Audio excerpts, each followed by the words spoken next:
हमारे बीच mister Robinson गुड़िया आ गए हैं, मौजूद हैं। मिस्टर रॉबिन्सन, हम बहुत खुश हैं, बहुत ही सौभाग्य की बात है कि आप हमारे बीच हैं और हम में ही से आप हैं। हमारे चर्च, हमारे मंडली से, हमारे फ्रेंड सर्कल से आपने बहुत ही बड़ा कीर्तिमान स्थापित किया और 25 वर्ष की उम्र में ही सिविल सर्विसेज को क्रैक किया। सचमुच आपने एक इतिहास रचा है, आप हमारे लिए प्रेरणा है। और आज इतने लोग, युवा भाई बहन जुड़े हैं।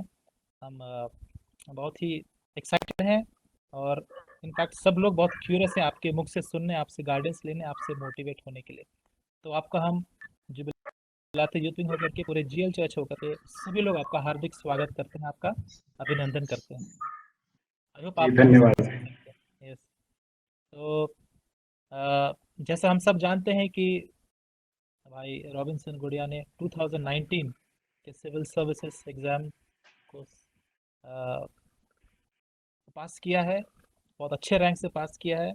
और हम सब जानते हैं कि ये भारत का सबसे कठिन एग्ज़ाम माना जाता है, जिसमें करीब 8 लाख से ऊपर लोग इसमें अप्लाई करते हैं और उसमें से चुनिंदा लोग, ब्रिलियंट लोग इनफैक्ट इसे क्रैक कर पाते हैं। तो आज हमारे बीच उन्हीं चुनिंदा लोगों में से एक मिस्टर रॉबिन्सन गुड़िया हैं, जो हम में से ही एक है। कई उनके मित्र होंगे, कलीग होंगे, फैमिली फ्रेंड होंगे, रिलेटिव होंगे। तो फिर से आपका बहुत बहुत हम स्वागत करते हैं और आज से हम बहुत कुछ सुनना चाह रहे हैं। बहुतों ने आपसे बहुतों ने क्वेश्चंस रखा है, दिया है, और बहुत लोग अभी भी आपसे क्वेश्चन पूछना चाहेंगे।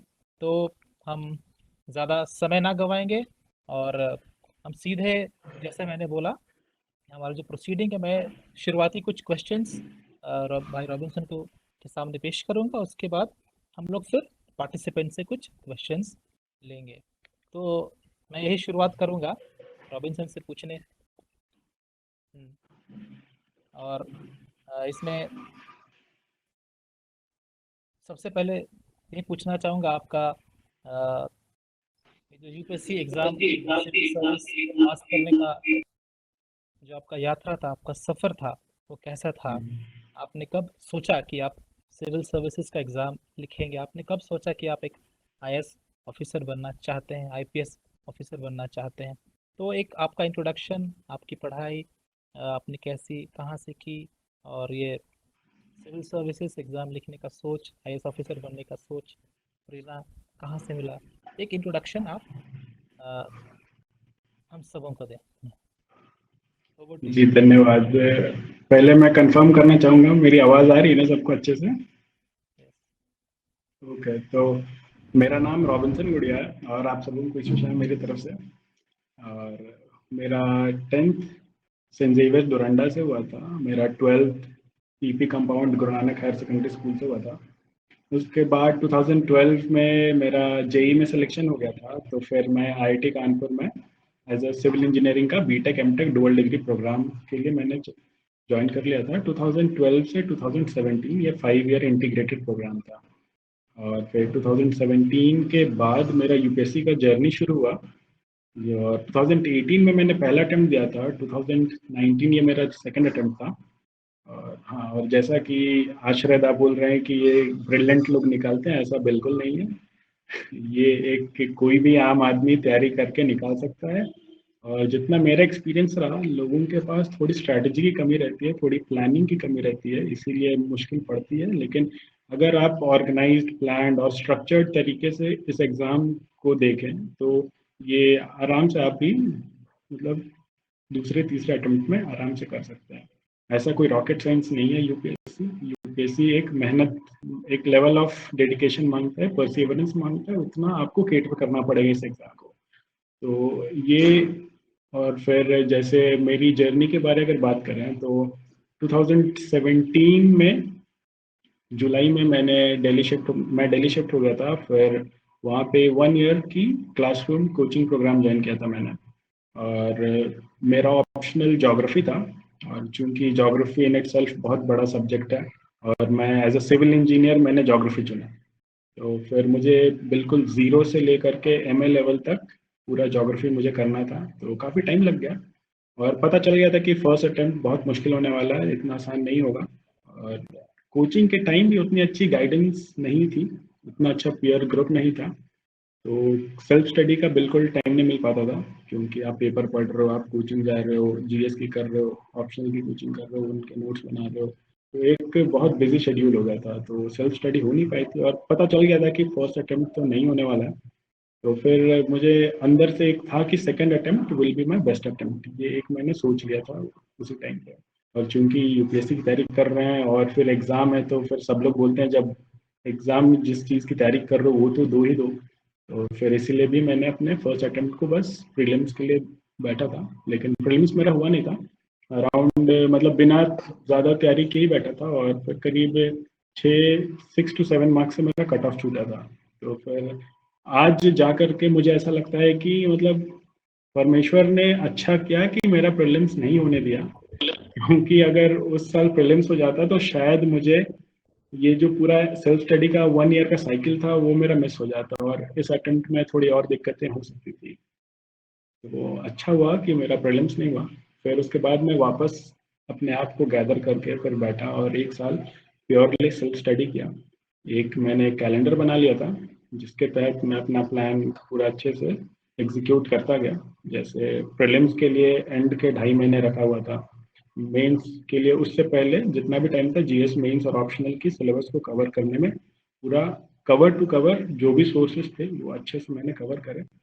और ये मेरा बेसिक स्ट्रैटेजी यही था कि आप प्रीवियस ईयर क्वेश्चंस को अंडरस्टैंड करना है, और उनसे ही आप स्ट्रेटेजाइज कर सकते हो अपनी प्रिपरेशन को। जैसे कि अगर जैसे बहुत लोग बोलते हैं कि यूपीएससी में आसमान के नीचे जो भी है सब कुछ है, लेकिन ऐसा बिल्कुल नहीं है। It's all about the syllabus. Syllabus बिल्कुल डिफाइंड है यूपीएससी का। यूपीएससी ने बोला है कि current affairs only concerning nationally and internationally important news. तो आप को जज करना है कि नेशनली और इंटरनेशनली इंपॉर्टेंट क्या है, तो इस तरह से आप देखोगे तो सब कुछ सिलेबस के अंदर ही है।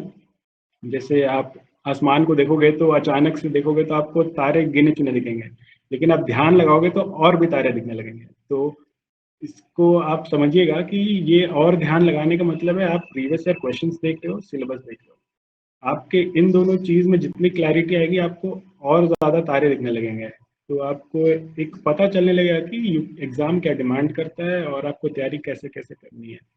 तो ये मेरा बेसिक स्ट्रैटेजी रहा था कि सिलेबस पूरा करना है, और वही प्रीवियस ईयर क्वेश्चंस को एनालाइज करना है, और क्वेश्चंस किस तरह से आने वाले हैं उसको थोड़ा प्रेडिक्ट करता था मैं। तो ये मेरी तैयारी थी ओवरऑल। बाकी स्पेसिफिक जैसा आप पूछते हैं फिर मैं बताता हूँ फिर आगे। तो हम सब हमें एक यही परसेप्शन है कि civil services is the toughest exam, और कई बार हम लोग सोचते हैं कि हम नहीं कर पाएंगे, बहुत लोग ऐसा सोचते हैं। बट आपके बातचीत से लग रहा है कि नहीं, इट्स समथिंग आप जब आपने कर लिया हमारे बीच में से, आज शायद बहुतों को ये लग रहा हो कि डेफिनेटली मैं भी कर सकता हूँ, मैं भी कर सकती हूँ। So thank you for you know I mean in a simple way, और आई मीन ऑनेस्टली आपने बताया है इस चीज़ को। एक चीज़ और इसमें ऐड पूछना चाहूँगा कि when did you start dreaming about I civil services और बिकमिंग एन आईएएस और एन आईपीएस, एंड हमें कब करना चाहिए हम लोगों को काइंड ऑफ? जैसे मेरा सपना काफी पहले से ही, आई मीन स्कूल डेज में ही मैं दोस्तों को ही बोलता था कि कल को लाल बत्ती गाड़ी में घूमना है, बड़ी नौकरी करनी है, अफसर बनेंगे भाई। तो ये एक सपना ही था। उस समय पता नहीं था कि यूपीएससी होता है कि क्या होता है, क्या करने से होता है, ये सब बिल्कुल आइडिया नहीं था। लेकिन फिर ये एक सपना जो था वो आगे कॉलेज में जा करके थोड़ा सा इसको एक पाथ मिलता है, एक दिशा मिलती गई कि हाँ भाई अब सब लोग प्लेसमेंट्स के लिए जा रहे हैं, तो फिर मैं क्या करूँगा अभी। तो उस समय थोड़ा फिर मैं देखने लगा, समझने लगा चीज़ों को। तो फिर मुझे लगा कि हाँ भाई सिविल सर्विसेज एक इनर कॉलिंग टाइप से एक चीज़ है जिसको मैं डेडिकेटेडली आगे भी कर सकता हूँ। और फिर मैं मतलब जिस बैकग्राउंड से मैं आता हूँ, आई मीन जैसे मेरे गाँव हो गया, परिवार हो गया, कोई भी वैसा कुछ पहले से कोई अफसर नहीं है, सब लोग नॉर्मल सरकारी नौकरी करते हैं। आई मीन पापा मेरे लाइब्रेरी अटेंडेंट है रिम्स में, मम्मी मेरी मिडिल स्कूल टीचर है, तो ऐसा कोई बैकग्राउंड नहीं था। लेकिन फिर यही सब कुछ देख करके लगा कि अगर मैं प्लेसमेंट्स वगैरह ले लेता हूँ, आई मीन अगर कॉर्पोरेट वर्ल्ड में चला जाता हूँ, तो फिर ऐसा ना हो कि मैं अकेले ही बहुत आगे निकल गया और मेरे जो साथ में लोग थे वो पीछे ना छूट जाए। तो कहीं ना कहीं ये हमेशा दिमाग में अटकता था, और इसी चीज सब कुछ समझ के फिर मैं वापस सिविल सर्विसेज को चुना ताकि मैं वापस अपने लोगों के बीच में जा सकूं और काम कर सकूं। तो फिर ये जो सपना था उसको सही दिशा कॉलेज में ही मिली थी।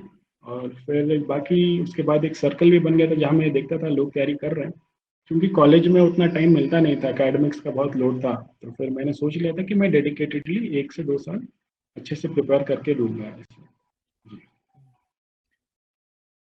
सिविल सर्विसेज जैसे बहुत कम लोग ही इस रास्ते को चुनते हैं, और कई बार पेरेंट्स को कन्विंस करना भी मुश्किल होता है, क्योंकि झारखंड में स्पेसिफिकली हम लोग बहुत ही लिमिटेड फील्ड्स को चूज करते हैं। इंजीनियरिंग हुआ, मेडिकल्स हुआ, बैंकिंग हुआ। तो how was it difficult for you to convince your parents? वे कैसे आप कॉन्फिडेंस कैसे आप पेरेंट्स को एक तरह से दिखाया या इंस्टिल किए?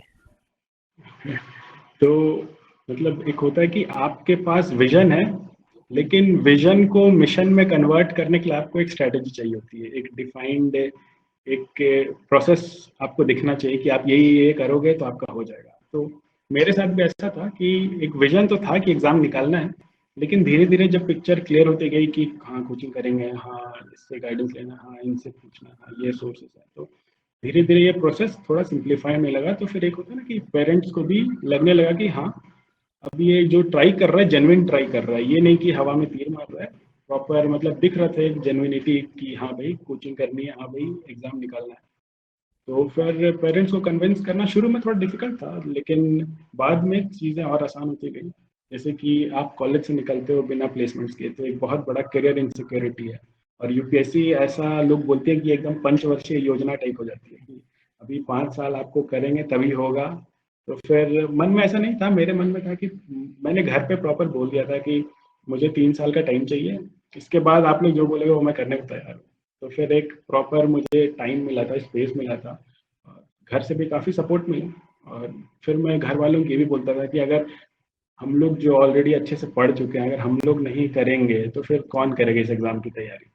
और लोग नहीं कर रहे हैं तैयारी इसीलिए सिलेक्शन नहीं हो रहा है, अगर लोग करते तैयारी तो सिलेक्शन और भी होता है हमारे रीजन से। तो मैं युवाओं से ये भी बोलना चाहूँगा कि आप शुरू में ही ये सोच के मत डर जाइए कि एग्ज़ाम इज़ अनडूएबल। नहीं, ऐसा बिल्कुल नहीं है। आपको एक प्लान्ड गाइडेंस की ज़रूरत है। अगर ऐसा आपके अंदर अगर पोटेंशियल है तो आप ये एग्ज़ाम को अच्छे से ज़रूर कर पाओगे। और पोटेंशियल एज इन आप जैसे आप देखोगे बहुत सारे टॉपर लोग होते हैं जो बोर्ड्स में 12th में 40% 60% ही लाते हैं, लेकिन फिर वो यूपीएससी में रैंक 1 2 भी मार लेते हैं। जैसे लास्ट ईयर के टॉपर शायद AIR 2 थे, वो उनका बोर्ड एग्जाम जस्ट पास थे वो 10th।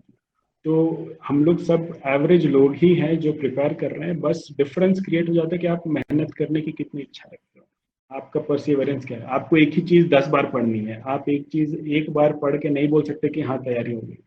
तो पेरेंट्स को थोड़ा एक प्रॉपर आप स्ट्रैटेजी दिखाइए कि हाँ भाई ऐसे ऐसे करने से होता है और मैं कर सकता हूँ कर सकती हूँ। तो आई गेस पेरेंट्स भी टाइम देंगे आपको।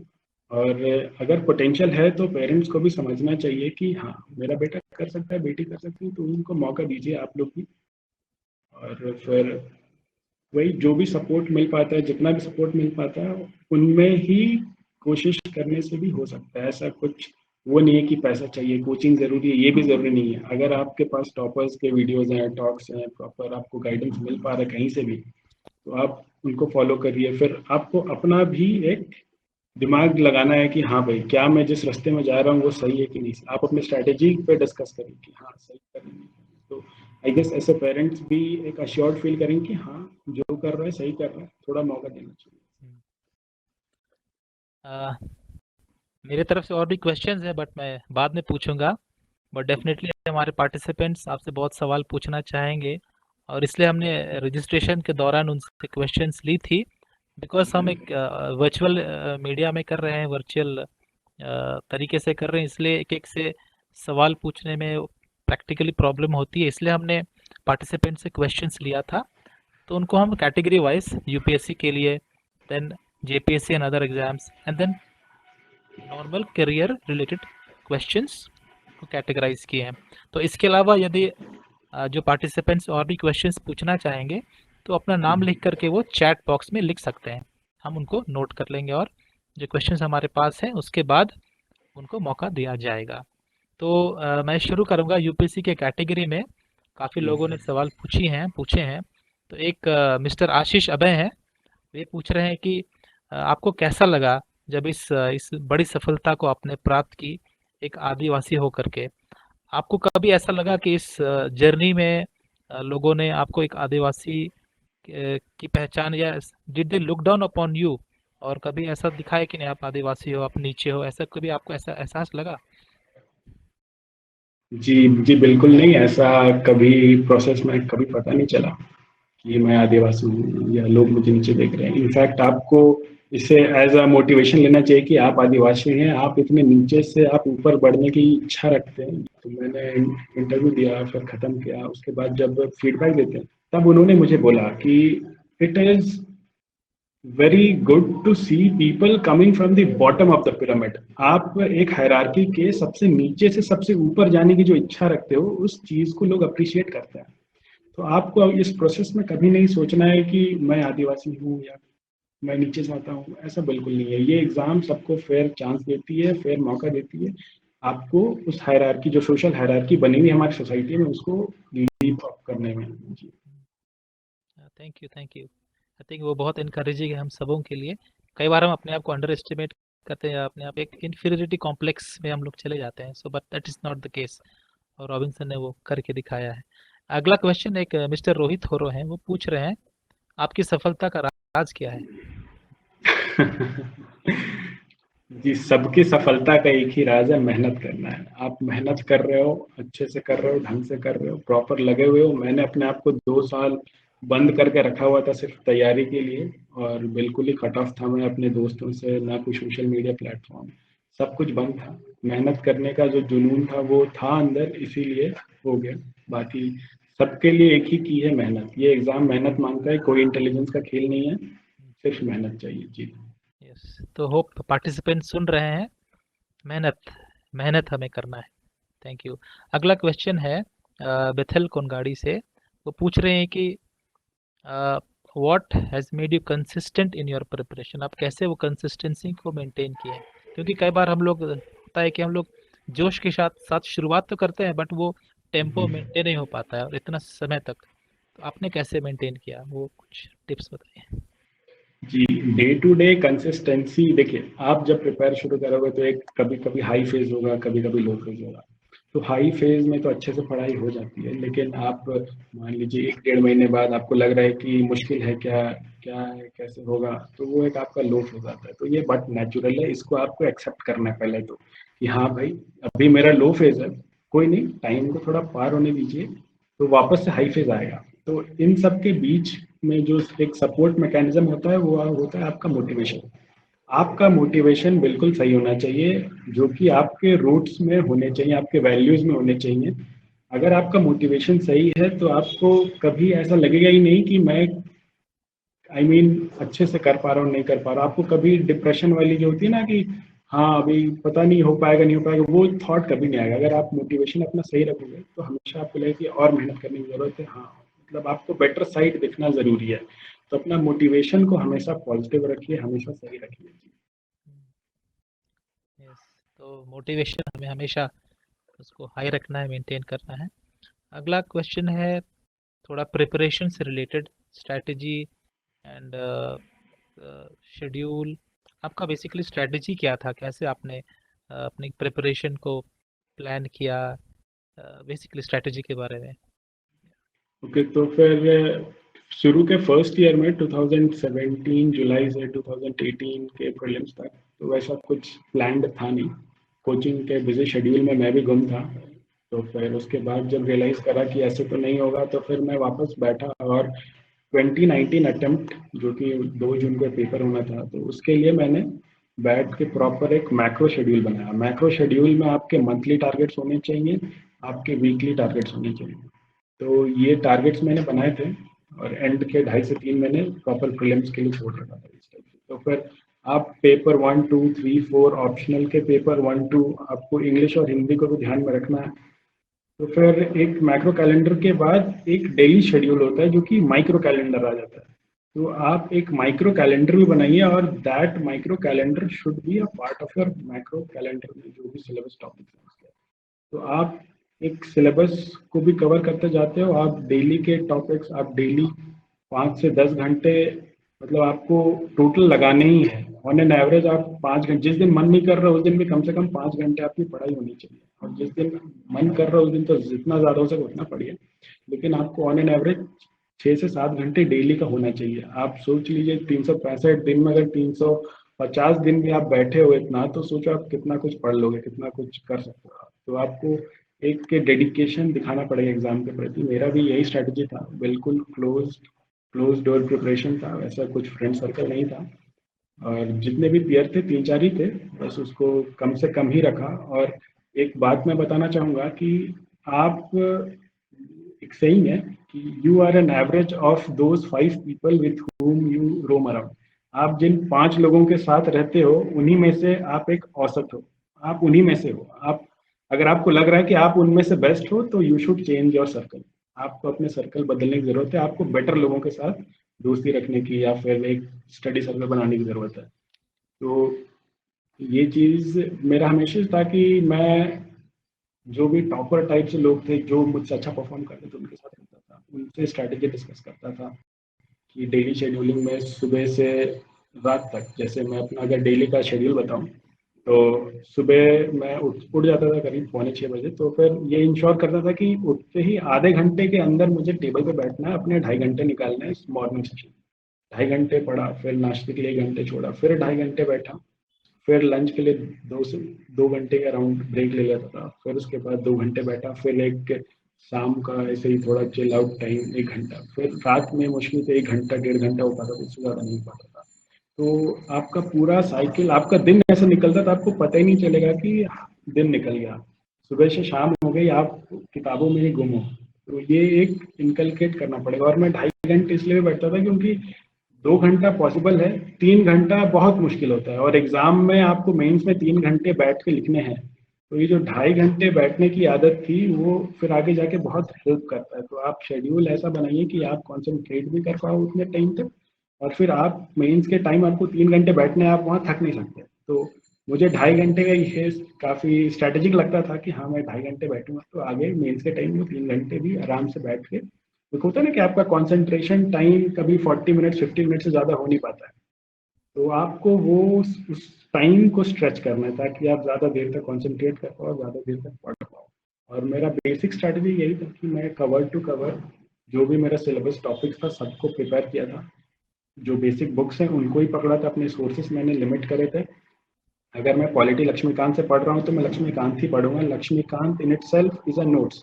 लक्ष्मीकांत कोई रेफरेंस बुक नहीं है, उनकी नोट्स नहीं बनानी है, वो खुद एक नोट्स है। आप लक्ष्मीकांत के नोट्स बनाओगे तो आप एक और लक्ष्मीकांत लिख दोगे।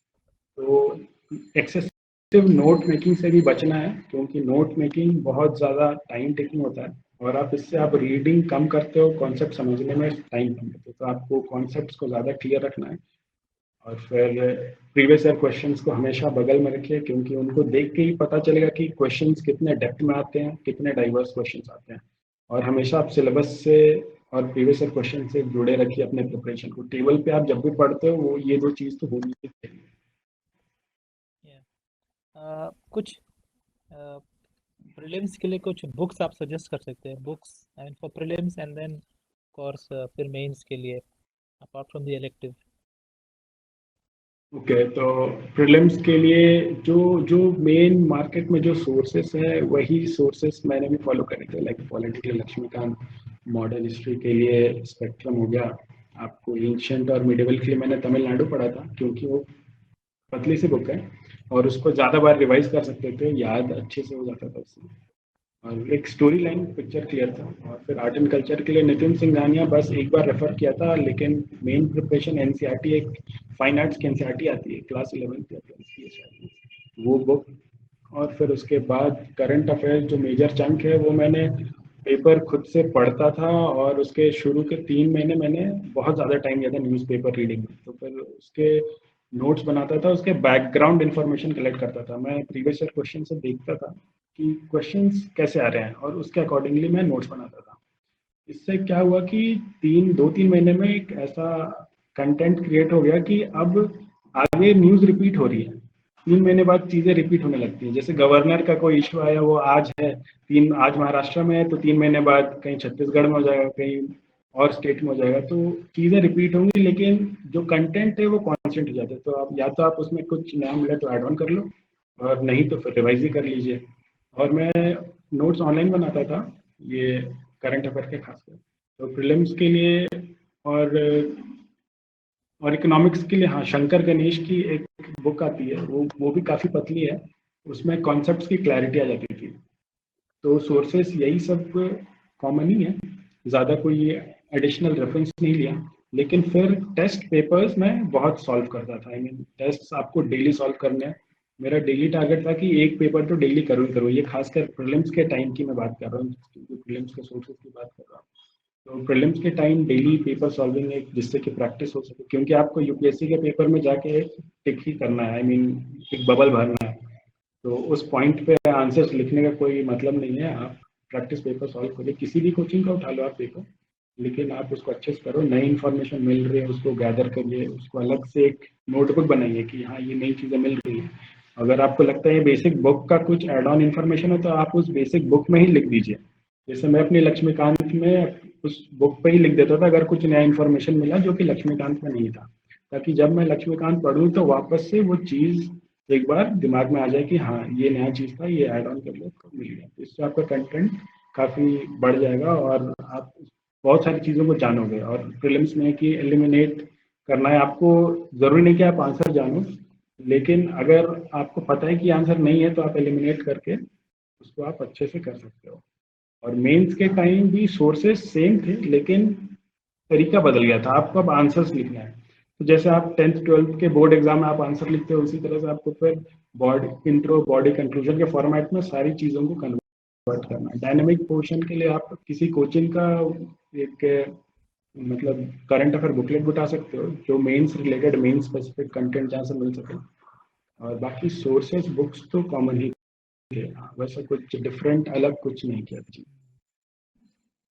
या मेंस के लिए कुछ बुक लिस्ट आप ये कर सकते हो, सजेस्ट कर सकते हो मेंस के लिए? मेंस के लिए मैंने सच कोई बुक फॉलो नहीं करी थी, जो प्रीलिम्स का बुक था उसी पे ही डायनामिक चीज़ों को ऐड करके, करंट अफेयर की चीज़ों को ऐड करके आंसर प्रैक्टिस करता था। आपको मेंस में कंटेंट, जैसे अगर बोले content is the king then presentation is the queen, तो आपको कंटेंट और प्रेजेंटेशन दोनों में काम करना पड़ेगा। कंटेंट आपके पास प्रीलिम्स के टाइम ही आप इतनी चीज़ों को याद कर लेते हो कि आपके पास वो दिमाग में रहती है, तो फिर मेंस के टाइम आप प्रेजेंटेशन पे ध्यान दीजिए। इंट्रो बॉडी कंक्लूजन के फॉर्मेट में लिखिए, आप डेटा गैदर करिए, आप फैक्ट्स निकालिए, आप कमिटीज के रिपोर्ट कोट करिए।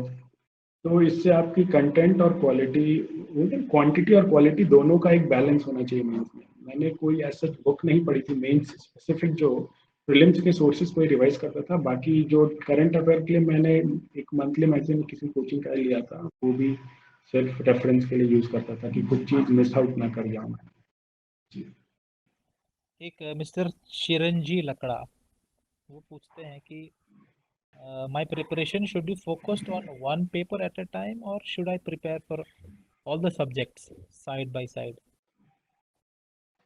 ओके, तो इस क्वेश्चन को ऐसे समझिए कि आप अगर कुछ चीज को पढ़ रहे हो, जैसे आज मैंने ज्योग्राफी शुरू करा, तो मुझे ज्योग्राफी की फील्ड में घुसने में ही 1 घंटा लगने वाला है, तो फिर मैं उसको 2 घंटे पढ़ के मैं क्या ही सीख लूँगा। तो जैसे आप कोई एक सब्जेक्ट उठाते हो तो उसको थोड़ा टाइम दीजिए। जैसे आप एक दिन में ऑप्शनल और जीएस का कुछ टॉपिक कर रहे हो, तो कोशिश करिए कि ये प्रोसेस कम से कम 5-6 दिन तक आप करिए, जैसे जिससे कि आप एक थोड़ा कंस्ट्रक्टिव काम हो, आप सिलेबस भी अच्छे से कवर कर पाओ, और उस हफ्ते में आप काफ़ी कंटेंट भी बना लोगे। जैसे मैं करता था, तो अगर मैं फर्स्ट मॉर्निंग में सुबह ज्योग्राफी पढ़ रहा हूँ, मॉर्निंग के पूरे हाफ में ज्योग्राफी पढ़ा और सेकेंड हाफ में पूरा जीएस कर रहा हूँ, मान लीजिए मैं एथिक्स पढ़ रहा हूँ, तो फिर मैं नेक्स्ट डे भी ज्योग्राफी और एथिक्स से कॉम्बिनेशन रखूंगा, आगे 4 दिन और रखूंगा, ताकि मेरा जो टारगेट है, मेरा जो सिलेबस टॉपिक्स है, वो मैं अच्छे से कंप्लीट कर सकूँ। तो आप शेड्यूल भी ऐसा बनाइए कि आपका कंस्ट्रक्टिव काम होना चाहिए। ये नहीं कि आप दिन के चारों पेपर पढ़ रहे हो और फिर सब में थोड़ा थोड़ा किया, याद कुछ नहीं रहा और सब कुछ मिक्सअप हो गया। तो उस चीज से बचिए। जो आप तैयारी कर रहे हो उसकी क्लैरिटी रखिए, और आप एक शेड्यूल में मेंटेन भी करिए कि हाँ मैंने इस दिन ये चीज़ पढ़ा। तो इससे आपको आगे 4-5 महीने बाद आप जब वापस देखोगे कि पिछले 4-5 महीने पहले मैंने क्या करा था, तो आपको पता रहेगी हाँ हाँ ये चीज़ें पढ़ चुकी है मैंने। तो आपको अपने परफॉर्मेंस का एक शेड्यूल मेंटेन करना पड़ेगा, एक लॉग बुक टाइप की, हाँ मैं आज ये पढ़ा हूँ, कल ये पढ़ रहा हूँ। और ये आप जैसे मैं उसमें टिक भी करता जाता था कि हाँ आज 14 तारीख मैंने ये पढ़ा, आज 19 तारीख ये पढ़ा, तो कल को मुझे याद है कि हाँ उस दिन मैंने ये पढ़ रखा है एक बार, तो इसको रिवाइज करना है, ताकि आप वापस जीरो पे ना पहुंच जाओ। जो लेवल आपने बिल्ड कर रहा है उसी पे आपको रिवाइज करके ऐड ऑन करना ओके, तो कुछ और भी क्वेश्चंस हैं, बट हमारे पार्टिसिपेंट्स काफ़ी क्वेश्चंस पूछ रहे हैं। अच्छा, श्रेयश, श्रेयश कोई है ना, आप एक क्वेश्चन पूछना चाह रहे हैं, Shreyas? Yes, sir. Good evening, Robinson sir. Heartily congratulations to you. है। Thank you. एक्चुअली मेरे को ये क्वेश्चन करना था, जैसे कि बहुत सारे गवर्नमेंट स्कीम्स आते हैं, ठीक है, उसको कैसे कवर करना है और एडिटोरियल को कैसे कवर करना है, वो आप प्लीज शेयर कर सकते हैं? ओके, तो श्रेयस जी आपका क्वेश्चन बहुत ही जेन्युइन है। जैसे आप डेली एडिटोरियल्स पढ़ते हो, तो जी पहले तो आपको समझना है कि ये एडिटोरियल कहना क्या चाह रहा है। आप देखिएगा कि द हिंदू जैसे मैं फॉलो करता था, तो उसमें एडिटोरियल का एक थीम होता था। तो आप तो पहले आइडेंटिफाई करें कि वो थीम क्या आपके सिलेबस टॉपिक से रिलेवेंट है कि नहीं। तो आपको उसकी रेलेवेंस जानना है, वो किस सिलेबस, किस पेपर के किस टॉपिक से वो लिंक होता है। वहाँ पे उसके जो भी आपको मेजर पॉइंट्स मिल रहे हैं उसको आप एक पैराग्राफ में समराइज करिए। आप एक एडिटोरियल का नोट्स एक और एडिटोरियल नहीं बना सकते। तो आपको एडिटोरियल का बस एक थीम, एक एसेंस को आपको लिख देना है कहीं पे, ताकि आपको कल आप जब रिवाइज करो तो आपको वो मेजर थीम याद रहे, ठीक है। और जैसे कि आप गवर्नमेंट स्कीम्स की बात कर रहे हो, तो गवर्नमेंट स्कीम जैसे प्रीलिम्स में भी आता है, कभी कभी मेंस में भी आ जाता है। तो प्रीलिम्स को अगर आप देखोगे तो गवर्नमेंट स्कीम हमेशा कोई बड़ी स्कीम की बातें होती है। आई मीन कुछ उसमें इम्पोर्टेंस रहा होगा, कुछ अलग, कुछ फ्लैगशिप होगा, तभी वो आएगा। जैसे आप 2015-16 के टाइम देखोगे, उस समय के प्रीलिम्स में स्कीम्स के क्वेश्चंस आते थे। अब 2018-19 में ये धीरे धीरे कम हो गया, 2019 में शायद आया ही नहीं था।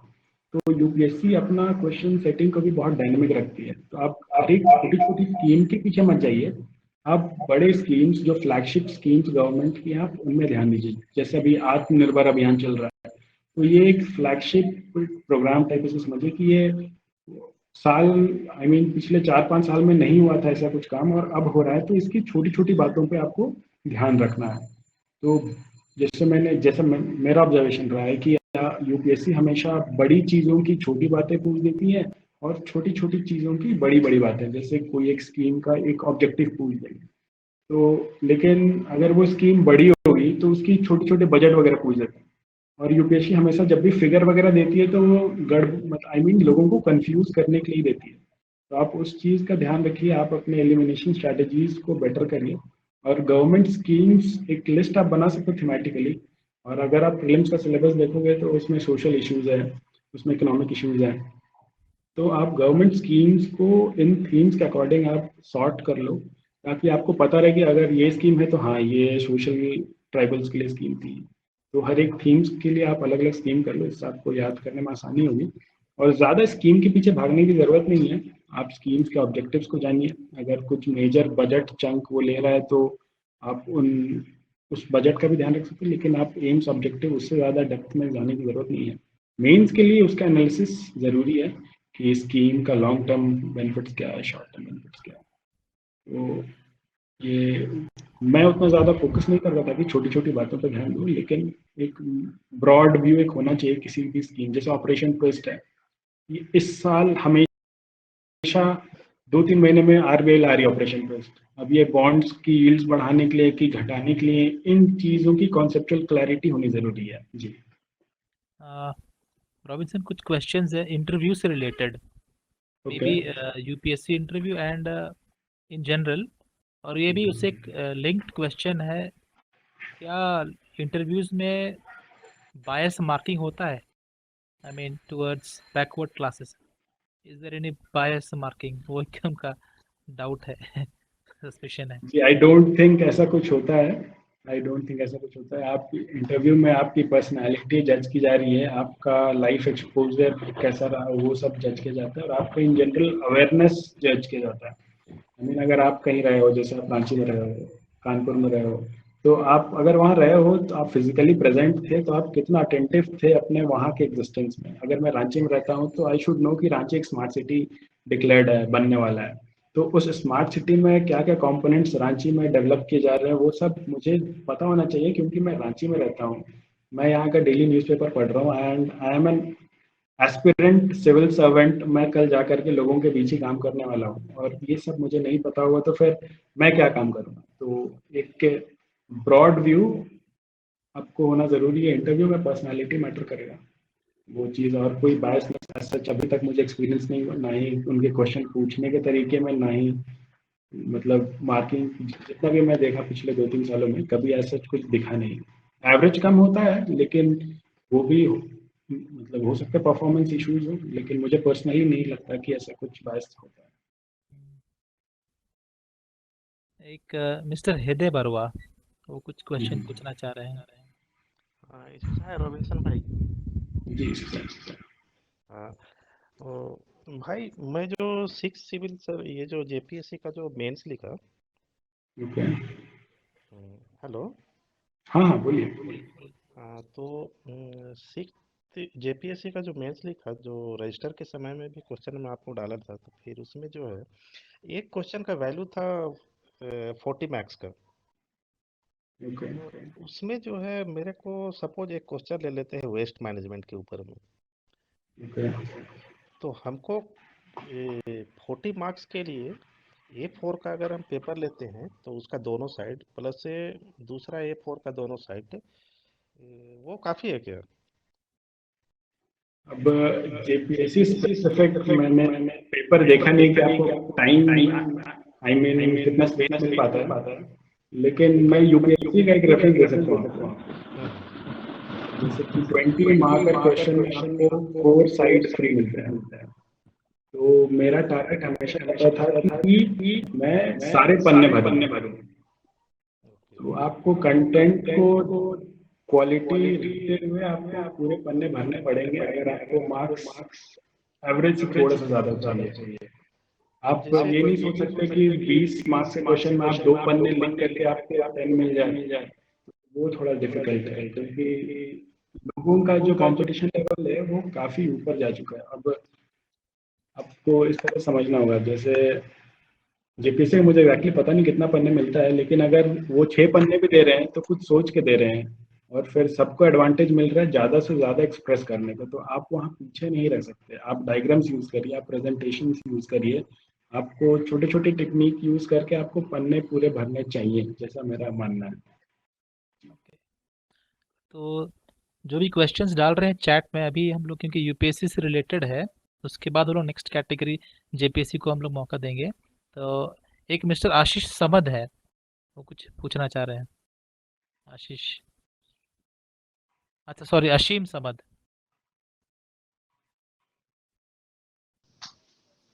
Hello, sir. Hello. Congratulations, and you are truly an inspiration to us, sir. So I'm currently preparing for NEET, and 20 दिन में मेरा एग्जाम है. So okay. like आपका strategy क्या था in your IIT times? ये last month में like what was the strategy and pressure कैसे हम कम करना? Like I'm feeling so pressurized right now. देखिए, सबसे पहले तो प्रेशर बिल्कुल नहीं लेना है। आप अगर प्रेशर लेते हो तो प्रेशर आपके रैशनल को सप्रेस करता है, तो आप चीज़ों को रैशनली कर नहीं पाओगे। अगर आप प्रेशर लोगे तो आपको बिल्कुल बिना कुछ सोचे समझे पहुंच जाना है। अगर आपके टेस्ट सही जा रहे हैं, आपका प्रिपरेशन सही है, तो आपको कुछ भी टेंशन लेने की ज़रूरत नहीं है। आप प्रेशर को साइड में रखिए, और अभी जो बचे हुए जो आप 20 डेज बोल रहे हो, आप उस पर ध्यान दीजिए। आपको अभी आपने जो कर रखा है बस उसको रिवाइज करना है। मैं अगर अपने टाइम की याद करूं तो 2012 में बोर्ड्स एग्जाम के ख़त्म होने के 8 दिन के बाद ही आईआईटी का एग्ज़ाम था। तो मेरे पास उतना टाइम नहीं था कि मैं ज़्यादा अच्छे से कर पाऊँ या कुछ कर पाऊँ, लेकिन जो भी मैं उससे पहले पढ़ा था उसी को मैं रिवाइज करता था। मैंने एनसीईआरटीज़ अपने फिंगर टिप्स में रखे हुए थे, केमिस्ट्री का कुछ भी हो सवाल, अगर एनसीईआरटी से है तो वो मैं सही करके आऊँगा। जितना प्रिपरेशन मैंने करा था उसी को मैं रिवाइज करके उसी को मैं मास्टर करता था। तो इससे ये हुआ कि मुझे अपने नॉलेज पे भरोसा था। कोई नया चीज़ आया और नहीं पता था तो ठीक है, वेल गुड, सब कुछ नहीं पता होना चाहिए। लेकिन जितना मैंने पढ़ा है, जितना मैं जानता हूँ, समझता हूँ, वो मैं दूसरों से बेहतर समझ पाता हूँ, दूसरों से बेहतर कर लूँगा। ये कॉन्फिडेंस आपको इस टाइम पे लाना होगा। आप जो ऑलरेडी कर चुके हैं उन पे ही ध्यान दीजिए, ज़्यादा इधर उधर आपको कंटेंट के पीछे नहीं भागना। जैसे नीट का एग्जाम भी आई गेस ऑब्जेक्टिव ही होता होगा, तो आपको सिर्फ Yes, sir. आइडेंटिफाई करना है, एलिमिनेट करना है। आप चीज़ों की सही आंसर हो सकता है बहुत कम जानो, लेकिन आपको पता होगा कि ये नहीं हो सकता है, तो आप एलिमिनेशन टेक्निक्स पे भी ध्यान देना कि आप एलिमिनेट कर पाओ ऑप्शन, ताकि आप सही आंसर पे पहुंच सको। और अभी तो टाइम है रिवाइज करने का, आपको सिर्फ रिवाइज करना है। कोई भी नया टॉपिक मत पढ़िए, कोई भी नया कंटेंट मत जमा करिए, आप सिर्फ रिवाइज Thank you, sir. करिए। ओके, या एक दो क्वेश्चन यूपीएससी से और है, एंड मे बी कुछ समय ब्रेक देना पड़ेगा रॉबिन्सन को। नहीं लगातार नहीं नहीं, एक्शंस ठीक है कर ठीक रहे है, हैं। अभी यू अभी कैन यू कैन काफी एनर्जी है। You can have water, coffee, जो भी है आप। नहीं नहीं, सॉरी, खत्म हो चुका है, ठीक है। सॉरी, हम लोग वेबिनार में हम लोग प्रोवाइड नहीं कर पाए। So it's okay. या कुछ क्वेश्चंस हैं, लाइक आई मीन जब सिविल सर्विस की बात करते हैं तो आई मीन कोचिंग की बात होती है, ये self study. So how do you balance, कितना इम्पोर्टेंस है क्लासरूम कोचिंग का, and then how do you balance, कितना बैलेंस कैसा होना चाहिए self study and coaching? Okay, तो जैसे मैंने कोचिंग ज्वाइन किया था क्योंकि मेरे पास कोई ऐसा गाइडेंस नहीं था, ना ही मेरे फैमिली में, ना ही मेरे फ्रेंड्स में कोई ऐसा कोई आईएएस या फिर आईपीएस या फिर कोई भी सिविल सर्विसेज क्वालिफाइड नहीं था। तो मेरे पास हमेशा से गाइडेंस की कमी थी। तो इसीलिए मैंने कोचिंग ज्वाइन किया था, ताकि एक शेड्यूल बन मिल पाए, एक डिसिप्लिन मिल पाए। और फिर कोचिंग करने के बाद मेरा ओपिनियन बिल्कुल ही डिफरेंट हो गया कोचिंग के लिए। क्योंकि कोचिंग में आपको वही पढ़ा रहे हैं जो आपको पढ़ के आना है। Just because you have not done those things, वो आपको करा दे रहे हैं। आई मीन जैसे मैं 2019 अटेम्प्ट में कोचिंग का एक भी नोट्स मैं नहीं पढ़ा था, क्योंकि वो मेरे लिए इररिलेवेंट हो गया था after reading Laxmikanth, after reading spectrum. तो एक लेवल ऑफ नॉलेज अटेन करने के बाद वो बहुत बेसिक चीज़ हो जाती थी। तो अगर आप अपने खुद से ही एनसीईआरटी अपने कर लिए, बेसिक बुक्स कर लिए, तो आई डोंट थिंक आपको कोचिंग की ज़रूरत है। और हाँ, अगर गाइडेंस नहीं है तो फिर आप ज़रूर सोच सकते हो कि आप एक, देखिए कोचिंग का मेन ऑब्जेक्टिव ही यही है कि आपको एक डिसिप्लिन में वो बांध देते हैं, एक साइकिल में बांध देते हैं, जिससे कि आप बेटर चीज़ों को ऑर्गेनाइज कर सकते हो, आपका एक पीयर ग्रुप बन सकता है। इससे ज़्यादा कोचिंग का कोई फायदा नहीं है। आपके पास अगर गाइडेंस है, आप टॉपर्स के टॉक्स देखते हो, आप अपना स्ट्रैटेजी अगर बना पा रहे हो, तो आपको कोचिंग की ज़रूरत नहीं है। लेकिन हाँ, टेस्ट सीरीज जरूरी है, आप उसके लिए कोचिंग का हेल्प ले सकते हैं, वो टेस्ट सीरीज लेने में कोई दिक्कत नहीं है। और इनफैक्ट आपके पास कोई होना चाहिए जो आपको हर पॉइंट पे बता सके कि हाँ आप आंसर सही लिख रहे हो कि नहीं लिख रहे हो, डेटा आप दे रहे हो नहीं दे रहे हो, आप लेजिटिमेट आंसर लिख रहे हो नहीं। आप वो होता है कि एक क्रेडिबल आंसर होता है कि आप कुछ भी फंडेबाजी नहीं कर सकते। अगर जीएस 2 का पेपर है तो वो जीएस 2 का लगना चाहिए, लीगल बातें हो रही है तो लीगैलिटीज आनी चाहिए। तो ये सब बताने के लिए मेंस के टेस्ट सीरीज काफ़ी हेल्पफुल हो जाते हैं। तो टेस्ट सीरीज का आप हेल्प जरूर लें अगर आपको कोचिंग में जाना है। So one question regarding the current affairs preparation. तो एक हम्म, मिस्टर अभय कुजूर पूछ रहे हैं, what about I mean answer writing and current affairs का प्रिपरेशन, और इसमें एक न्यूज़पेपर का भी एस्पेक्ट कितना इम्पोर्टेंट है, इसको थोड़ा सा और हाईलाइट कर दीजिए। देखिए एज अ सिविल सर्वेंट आपको देश में क्या हो रहा है ये जानना बहुत ज़रूरी है, तभी आप उन चीज़ों को अपने ज़िले में, अपने जहाँ कहीं भी आप रहो, वो आप इम्प्लीमेंट कर पाओगे। तो एक हैबिट ऑफ न्यूज़पेपर रीडिंग आपको शुरू से होनी चाहिए। आप पेपर से करंट अफेयर प्रिपेयर करो ना करो, आप पेपर जरूर पढ़ो, क्योंकि पेपर पढ़ने से आपको एक टाइम मेमोरी एक दिमाग में बनता है। जैसे अच्छा ये न्यूज़ दिसंबर में था, अच्छा ये न्यूज़ अक्टूबर में आता है, तो एक टाइम मेमोरी बनता है। आप पेपर को डेली सुबह आप 1 से 1.5 घंटे टाइम दो, अगर आप उसको प्रिपरेशन के लिए यूज नहीं करते हो। लेकिन अगर आपको करंट अफेयर्स के लिए निकालना है समय, तो आप पेपर जरूर पढ़िए, उनके नोट्स बनाइए। और नोट्स भी आपको प्रीवियस ईयर क्वेश्चन और सिलेबस के अकॉर्डिंग बनाना है, हर हर दूसरी चीज़ की नोट्स नहीं बनानी। ठीक है, तो ये आपको खुद की अंडरस्टैंडिंग लानी पड़ेगी। जैसे कि अगर आप खुद के नोट्स बना रहे हो, तो आफ्टर अ मंथ देखो कि आपका नोट्स आप रिवाइज करो, तो उसमें पता चलेगा काफ़ी कुछ नहीं है। तो आप ये चीज़ों को कोचिंग, किसी भी कोचिंग का कोई एक करंट अफेयर की बुकलेट उठा लीजिए, उन चीज़ों से आप जो भी मिस आउट कर रहे थे उनको आप उस पर कवर कर सकते हो, तो इससे आपका करंट अफेयर्स प्रिपेयर हो जाएगा। जहाँ तक आंसर राइटिंग की बात होती है, तो आंसर राइटिंग में करंट अफेयर्स से आपको करंट ट्रेंड्स जो चल रहे हैं उनको गैदर करना है। जैसे फेडरलिज्म अभी एक बहुत एक स्ट्रॉन्ग टॉपिक चल रहा है कि स्टेट्स अपने राइट्स के लिए लड़ रहे हैं, फंड्स नहीं मिल रहे हैं, तो ये एक थीम आपको न्यूज़पेपर रीडिंग से पता चलेगी, और न्यूज़पेपर से ही आपको छोटे छोटे एग्जांपल्स आएंगे। अब जैसे झारखंड गवर्नमेंट, हेमंत सोरेन गवर्नमेंट ने बोला कि भाई अभी माइनिंग के लिए लीज नहीं देना है और अभी बेटर पैसे नहीं मिल पाएंगे, तो ये एक एग्जाम्पल आप अपने मेंस के आंसर में आप लिख सकते हो जब भी फेडरलिज्म की बात आती है कि स्टेट्स कैसे सेंटर से अपने हक की मांग रखता है। तो these examples will make your answers dynamic. ये सी छोटी छोटी बातें आपको छोटी लग रही, लेकिन ये जब आंसर में जाएंगी तो ये बहुत अच्छा इम्पैक्ट जो चेक कर रहा है उस पर आएगा, क्योंकि आप चीज़ों की बेसिक्स को समझ रहे हो और पेपर से आप डायरेक्ट एग्जाम्पल उठा रहे हो, तो ये आपके आंसर्स को काफ़ी डायनेमिक बनाता है, काफ़ी लोगों के आंसर से डिफरेंट बनाता है। तो आपका आंसर अगर अबव एवरेज आता है तो आपको बेटर मार्क्स मिलेंगे, और अबव एवरेज आपको आंसर्स, अगर डायनेमिक क्वेश्चन है तो डायनेमिक आंसर्स आपको देने ही पड़ेंगे। जी रॉबिन सर, एक आशीष पूछ रहे हैं, रांची या दिल्ली में कौन सी कोचिंग अच्छी है? हाँ, देखिए रांची में मैंने कोई कोचिंग ऐसा की नहीं तो मुझे पता नहीं है, लेकिन जैसा कि लोग बोलते हैं कि यहाँ पे चाणक्य एकेडमी कुछ है, सक्सेस गुरु समथिंग मिश्रा सर करके हैं, तो लोग बताते हैं उनका अच्छा सर्कल है यहाँ पे, लेकिन मैं किसी कोचिंग को ना इंडोर्स करता हूँ ना प्रमोट कर रहा हूँ। देखिए कोचिंग आपको हेल्प तभी करेगा जब आप अपनी हेल्प करने की इच्छा रखते हो, ठीक है। तो कोचिंग से अगर आपको कॉन्फिडेंस नहीं आ रहा है कि बिना कोचिंग के नहीं हो पाएगा, तो आप जरूर जाइए कोचिंग, फिर तो कोचिंग जरूरी है। और हर कोचिंग का एक ही हाल है, जिन एस्पिरेंट्स का नहीं हो पाता है वही वहाँ टीचर है, ठीक है। तो आप इस बात को समझिए, वहाँ कोई एक्सपर्ट नहीं है जो आपको बहुत आत्मज्ञान दे देगा, लेकिन वो भी एस्पिरेंट्स ही थे अपने ज़माने में जो आज पढ़ा रहे हैं। किसी भी कोचिंग में आप चले जाओ, कोई भी टीचर।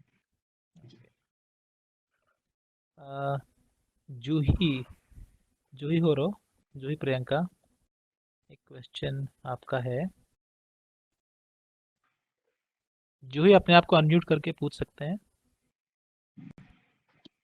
जोहार इशू साई रॉबिन्सन, कांग्रेचुलेशंस आपका सक्सेस के लिए। मेरा ये सवाल था कि जैसे आप एक ट्राइबल भी हैं और एक क्रिश्चियन भी हैं, और आप क्योंकि अब सिविल सर्विसेज की तैयारी कर रहे थे तो आपको बहुत अच्छे से मालूम है कि ट्राइबल कम्युनिटीज और क्रिश्चियनिटी के लिए क्या चैलेंजेस हैं, और क्योंकि अब आप एडमिनिस्ट्रेटिव सर्विसेज में आ गए हैं, तो आप कैसे इन तीनों चीजों को आप बैलेंस करके क्या प्लान करके चल रहे हैं आप इन फ्यूचर, यही पूछा था। Thank you.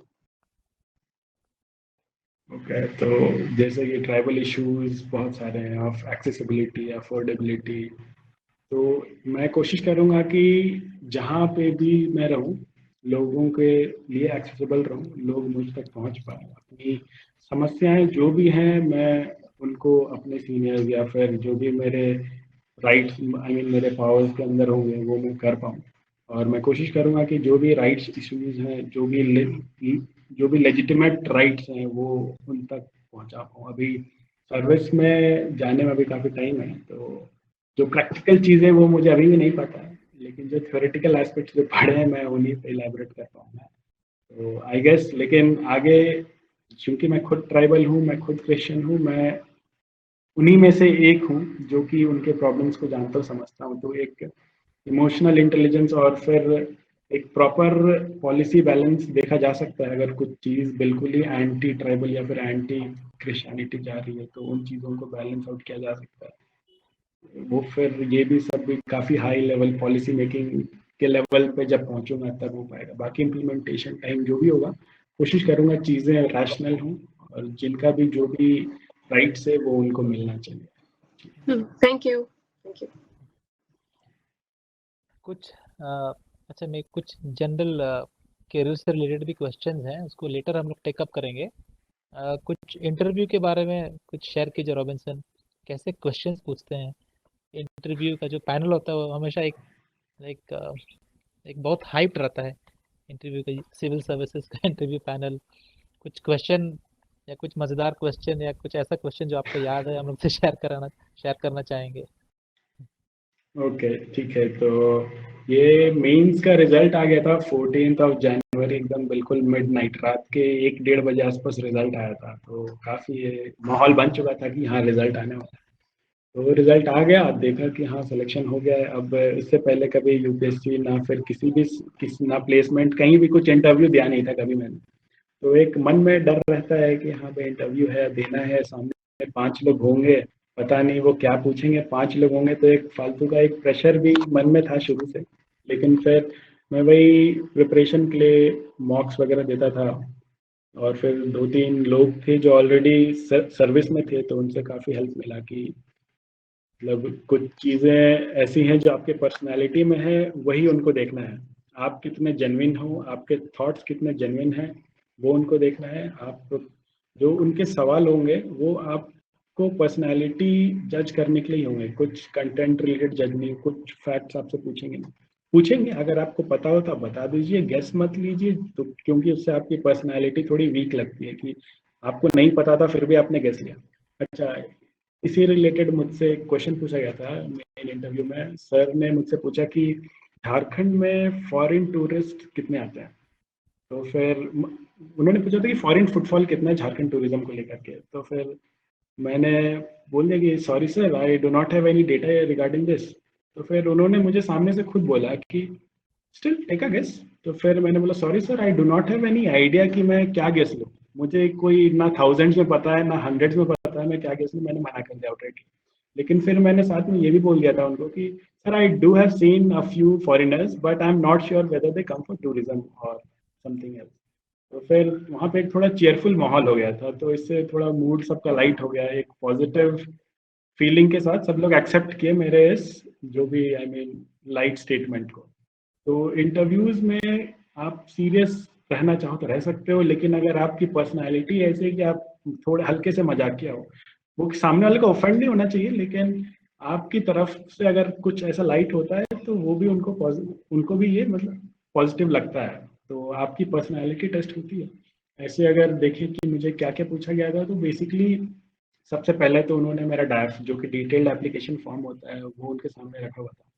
ये आप इंटरव्यू से पहले भरते हो, तो उसमें मेरा नाम रॉबिन्सन गुड़िया।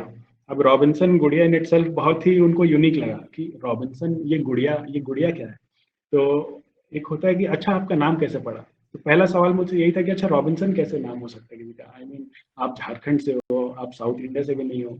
तो एक थोड़ा वो पूछना चाह रहे थे कि आपका नाम कैसे पड़ा। तो फिर मैंने बताया कि शुरू में रॉबिन था, फिर उसको रॉबिन्सन कर दिया। तो वहाँ पे शुरू में ही थोड़ा सा माहौल थोड़ा लाइट हो गया था भाई।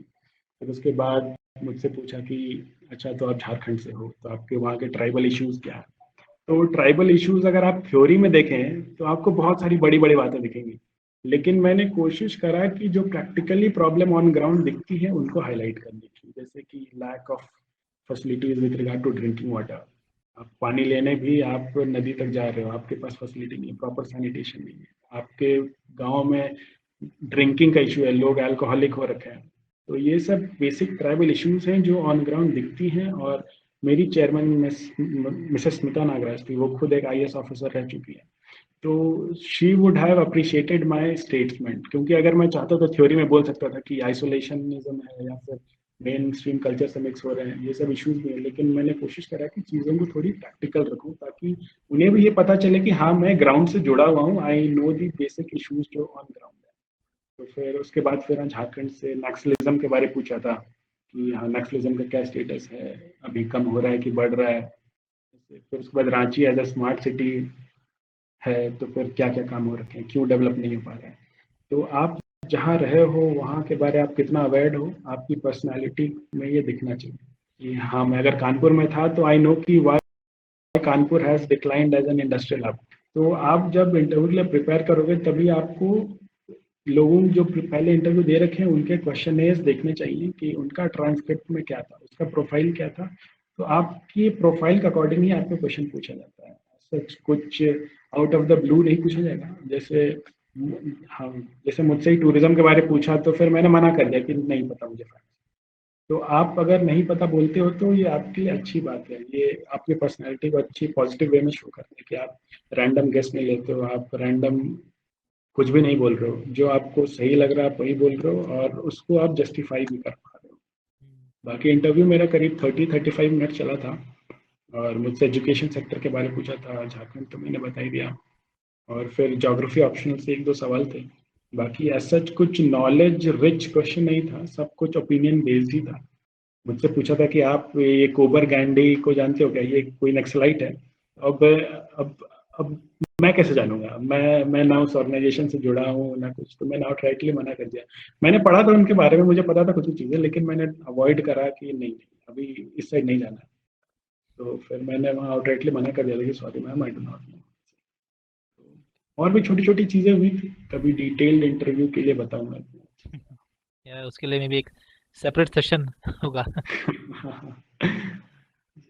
We can take up the next question. Navneet Dungdung है शायद ना? Navneet, you can unmute yourself. Hello. Good evening, sir. Good evening. Sir मेरा वो क्वेश्चन था, जैसे कि अभी हम जैसे कॉलेज के सेकेंड ईयर में और यूपीएससी के लिए भी प्रिपेयर करना है, तो इस स्टेज में मतलब क्या स्टार्ट करना चाहिए, मतलब अभी क्या कैसे करना चाहिए? ओके, तो आप जैसे सेकेंड ईयर में बता रहे हो तो आपके अभी और 2 ईयर बचे हैं, लेकिन आपके पास एकेडमिक प्रेशर भी है, बाकी आपके कॉलेज में जो भी इंगेजमेंट्स हैं वो भी आपको करना है। तो ऐसा मत करिए कि आप सिर्फ एकेडमिक्स और यूपीएससी पे ही ध्यान दीजिए, या फिर ऐसा भी मत करिए कि सिर्फ यूपीएससी करिए कि एकेडमिक हटो। आप कोशिश करिए कि एक बैलेंस आपको मिल पाए। जैसे मैं अपने कॉलेज डेज में होता था कि हाँ करना है, यूपीएससी करना है, लेकिन अगर यूपीएससी में घुसता था तो एकेडमिक्स थोड़ा छूटता था। और फिर मैं कॉलेज में थोड़ा स्पोर्ट्स में भी इन्वॉल्व था, मैं वेट लिफ्टिंग करता था, तो फिर प्रैक्टिस में भी टाइम जाता था, सब कुछ में टाइम जाता था, तो फिर प्रिपरेशन उतनी अच्छी से हो नहीं पाती थी। लेकिन एक होता है ना कि आप मेंटली खुद को प्रिपेयर कर रहे हो एग्जाम को लेकर के कि हाँ आगे जाके मुझे करना है, और मैं आज क्या कर रहा हूँ उसके लेकर के, तो मैं आज एनसीईआरटी पढ़ रहा हूँ, आज मैं सिलेबस को समझ रहा हूँ, आज मैं अपना ऑप्शनल में क्या लेना है वो मैं कंफर्म कर रहा हूँ, तो आज मैं प्रीवियस ईयर क्वेश्चंस एनालाइज कर रहा हूँ कि कैसे आ रहे हैं। तो आप बेसिकली अभी कुछ टाइम के लिए बेसिक बुक्स जो भी एनसीईआरटीज आपको बेसिक एनसीईआरटीज पढ़नी है वो तो पढ़नी है, ताकि आप जानो कि हाँ सब्जेक्ट में क्या है, आपको आगे 1-1.5 साल डेडिकेटेडली क्या पढ़ना है, आप उन चीज़ों को जानो। आप फुल ऑन प्रिपरेशन भी कर सकते हो और लोग करते भी हैं, लेकिन अगर आप फुल ऑन यूपीएससी प्लस अकैड करोगे तो आप अपनी पर्सनैलिटी डेवलपमेंट से रिलेटेड कॉलेज में ज़्यादा कुछ कर नहीं पाओगे। जैसे मैं कॉलेज में मैं कैप्टन था अपने टीम का, मैं डेप्यूटी कंटिजेंट लीडर भी था नेक्स्ट ईयर, फिर मैं उसके बाद जनरल सेक्रेटरी बन गया। तो शेड्यूल काफ़ी हेक्टिक था और मुझे पता था कि यूपीएससी करना है, और ये सब चीज़ें मेरी पर्सनालिटी को बिल्ड कर रही है, और ये इन अ वे इंटरव्यू वाले दिन मुझे हेल्प करेगा। तो ये मन में हमेशा से था, और मैं हर चीज़ को अपने आप से अपने यूपीएससी प्रिपरेशन से जोड़ करके ही सोचता था। कुछ चीज़ को ऐसे नहीं रखा कि अगर मैं खेलूंगा तो फिर एग्जाम यूपीएससी कैसे निकलेगा, ऐसा बिल्कुल नहीं। आप जहाँ भी रहिए आप एक मोटिवेशन ढूंढते रहिए कि ये चीज़ यूपीएससी में कैसे हेल्प करेगी आपको। अपने पर्सनैलिटी पे काम करिए, अपने यूपीएससी के सिलेबस को जानिए, अपने बेसिक बुक्स को कवर करिए, अपने एकेडमिक्स को भी अच्छे से करना है। तो आप एक फाइन बैलेंस ढूंढिए। ऐसा कुछ आप सब कुछ एक साथ नहीं कर सकते हो ये भी बोलते हैं, लेकिन आप एक बैलेंस्ड वे में चीज़ों को आप परस्यू कर सकते हो। आप वीकेंड्स निकालिए, आप कोशिश करिए कि एक वीकेंड एक एनसीईआरटी पतली सी 6-7 जो भी है वो आप खत्म करो। तो एक टारगेट रखिए अपने आप को यूपीएससी की साइकिल से जितना ज़्यादा क्लोज अटैच कर पाओ, उतना कोशिश करिए कि आप क्लोजली अटैच रहो जी। ठीक है, थैंक यू सर। तो यूपीएससी से सिविल सर्विसेज से रिलेटेड काफ़ी क्वेश्चंस हमने पूछा और रॉबिन्सन ने बहुत कैंडिडली एफिशिएंटली जवाब दिए, बहुत बहुत धन्यवाद। छोटा सा एक कुछ क्वेश्चन मैं पार्टिसिपेंट्स के लिए रखना चाहूँगा। जैसे जुबिलात यूथ विंग की ओर से हमने ये जो सेशन या वेबिनार ऑर्गेनाइज किया, हम चाह रहे कि ये कंटिन्यू रहे एंड डिफरेंट सब्जेक्ट्स को लेकर के करियर से रिलेटेड, क्योंकि मैं भी इस चीज़ को काइंड ऑफ रियलाइज़ करता हूँ कि हमें वो गाइडेंस नहीं मिल पाया या कहीं ना कहीं लैक था, क्योंकि हमारे पेरेंट्स भी उसमें ट्रेन नहीं है, एक्सपोज नहीं है। तो मैं पूछना चाहूँगा पार्टिसिपेंट से, हम लोग कैसे टॉपिक्स को हम लोग ले सकते हैं ऐसे वेबिनार्स में, करियर रिलेटेड, तो आप लोग ग्रुप चैट में डाल सकते हैं, ताकि हम लोग फ्यूचर में अगला जो एक वेबिनार में हम सोच रहे हैं, may be another 2 weeks, may be एक जियोलॉजी से रिलेटेड, क्योंकि मैं देख रहा हूँ हमारे आदिवासी कम्युनिटी में बहुत सारे यूथ हैं जो जियोलॉजी एज सब्जेक्ट लिए हैं, और अच्छे अच्छे इनफैक्ट अच्छे अच्छे पोजीशंस में भी हैं, चाहे ONGC में है, चाहे GSI में है, तो मे बी है उसको भी हम लोग टेकअप करेंगे। तो अगर आपके कुछ सजेशंस हैं, आप लोग डेफिनेटली आप ग्रुप चैट में लिख सकते हैं। और एक बात है, इस वेबिनार के एंड के करीब में एक फीडबैक फॉर्म आपको शेयर करेंगे लिंक, तो डेफिनेटली इसमें आप लोग अपना फीडबैक दीजिएगा कि हम लोग ऐसे वेबिनार्स कंडक्ट कर सके और इम्प्रूव कर सके। तो I think we had a lot of questions from civil service. कुछ जनरल क्वेश्चंस रॉबिन्सन मैंने रखा था और पार्टिसिपेंट्स ने भी रखे हैं। सो आपने हल्का सा मेंशन किया था पहले about friend circle. So I mean, in general and also specific to you, civil services, how important and how influential is a friend circle? और करियर के दृष्टिकोण से मतलब how do you choose a good and how do you make that selection? जैसे क्या बोल रहे, कुछ गुड फ्रेंड और बैड फ्रेंड का कोई कॉन्सेप्ट नहीं होता है। फ्रेंड्स आर फ्रेंड्स, अगर आपके लिए वो हेल्पफुल हैं तो फ्रेंड्स हैं। जैसे कि फ्रेंड सर्कल काफ़ी इम्पोर्टेंट होता है आपके इस जर्नी को लेकर के, क्योंकि आप कहीं ना कहीं अपने पढ़ाई के अलावा सारा टाइम उनके साथ ही स्पेंड करते हो। तो आपका जो रिक्रिएशनल टाइम है, जो आपको वापस नेक्स्ट डे पढ़ने के लिए हेल्प करता है, तो एक पॉजिटिव फ्रेंड सर्कल में हो तो बेटर है। देखिए, फ्रेंड्स हमेशा आपको पीछे से बूस्ट अप करने चाहिए। तो आपका सर्कल पॉजिटिव सर्कल हो, जिससे कि आप अगर लो फेज में है तो वो आपको वापस पुशअप कर सके कि हाँ भाई कोई नहीं, सबके साथ होता है तो आगे और अच्छे से कर सकते हो। तो एक होता है ना कि फ्रेंड सर्कल में एक पॉजिटिव माहौल है, और फ्रेंड सर्कल हमेशा कोशिश करें कि अपने से बेटर लोगों के साथ रहिए। आप जैसे कि मैंने पहले भी बोला कि आप अपने 5 लोगों के साथ जिनके साथ आप रहते हो उनके ही एवरेज हो। तो आप हमेशा अपने सर्कल को बेटर लोगों के साथ रखिए। अगर आपका यूपीएससी का सर्कल है तो स्टडी सर्कल को एज ए स्टडी सर्कल ही ट्रीट करिए, उसमें फिर और बाकी पर्सनल चीज़ों को मत लाइए। और फ्रेंडशिप हमेशा एक बेनिफिशियल रिलेशनशिप होना चाहिए, मेरा यही मानना रहा है। अगर कोई सर्कल आपको हर्ट कर रहा है, आई मीन आपके प्रिपरेशन को हर्ट कर रहा है, तो आप उस सर्कल में रह के खुद का टाइम खराब कर रहे हो। तो यही रहेगा कि आप फ्रेंड्स अच्छे से चुने, और फ्रेंड्स ही आपको आगे तक ले जाएंगे और आगे भी आपके हेल्प करेंगे जी। और फ्रेंडशिप एक और चीज़ है, फ्रेंडशिप आपकी सिर्फ स्कूल और कॉलेज तक ही बनती है, उसके बाद सिर्फ पार्टनर्स होते हैं, आई मीन जो आपको करियर में हेल्प करते हैं, जो आपसे काम रखते हैं और काम निकालते हैं। तो फ्रेंड्स सिर्फ कॉलेज और स्कूल तक ही बनते हैं। और एक इम्पोर्टेंट एस्पेक्ट है रॉबिन्सन, सोशल मीडिया लाइफ उसका बैलेंस कैसे किया जाए? इन सिविल सर्विसेज आपने बताया कि आपने 2 साल बिल्कुल अपने आप को कट ऑफ कर दिया। How to manage that social media? हाँ, तो सोशल मीडिया की जहाँ तक बात है, सोशल मीडिया मुझे तो काफ़ी लगता था कि ये मेरे प्रिपरेशन में कुछ हेल्प नहीं करने वाला है, इसीलिए मैं उससे दूर रहा। और मैंने कोशिश करा कि अपने आप को जितना अपना माइंड को आइसोलेटेड रखने की, ताकि मैं कुछ भी कर रहा हूँ तो अपने प्रिपरेशन से रिलेटेड ही कर रहा हूँ, और अपना जो भी थॉट प्रोसेस है, अपनी टाइम एंड एनर्जी में प्रिपरेशन को ही दे रहा हूँ, ताकि मैं अपने एफर्ट्स के प्रति जस्टिफाइड रह सकूँ। ये मेरा हमेशा कोशिश रहा था, और इसीलिए भी मैं किसी भी सोशल मीडिया प्लेटफॉर्म पे एक्टिव नहीं था। और मैंने 2017 वही कोचिंग के बाद ही मैंने बोल दिया था, मतलब खुद को भी बोला था और पब्लिकली लोगों को भी बोल दिया था कि नेक्स्ट टाइम जब सिलेक्शन होगा तभी मैं व्हाट्सएप पे स्टेटस डालूंगा या व्हाट्सएप पे डीपी लगाऊंगा।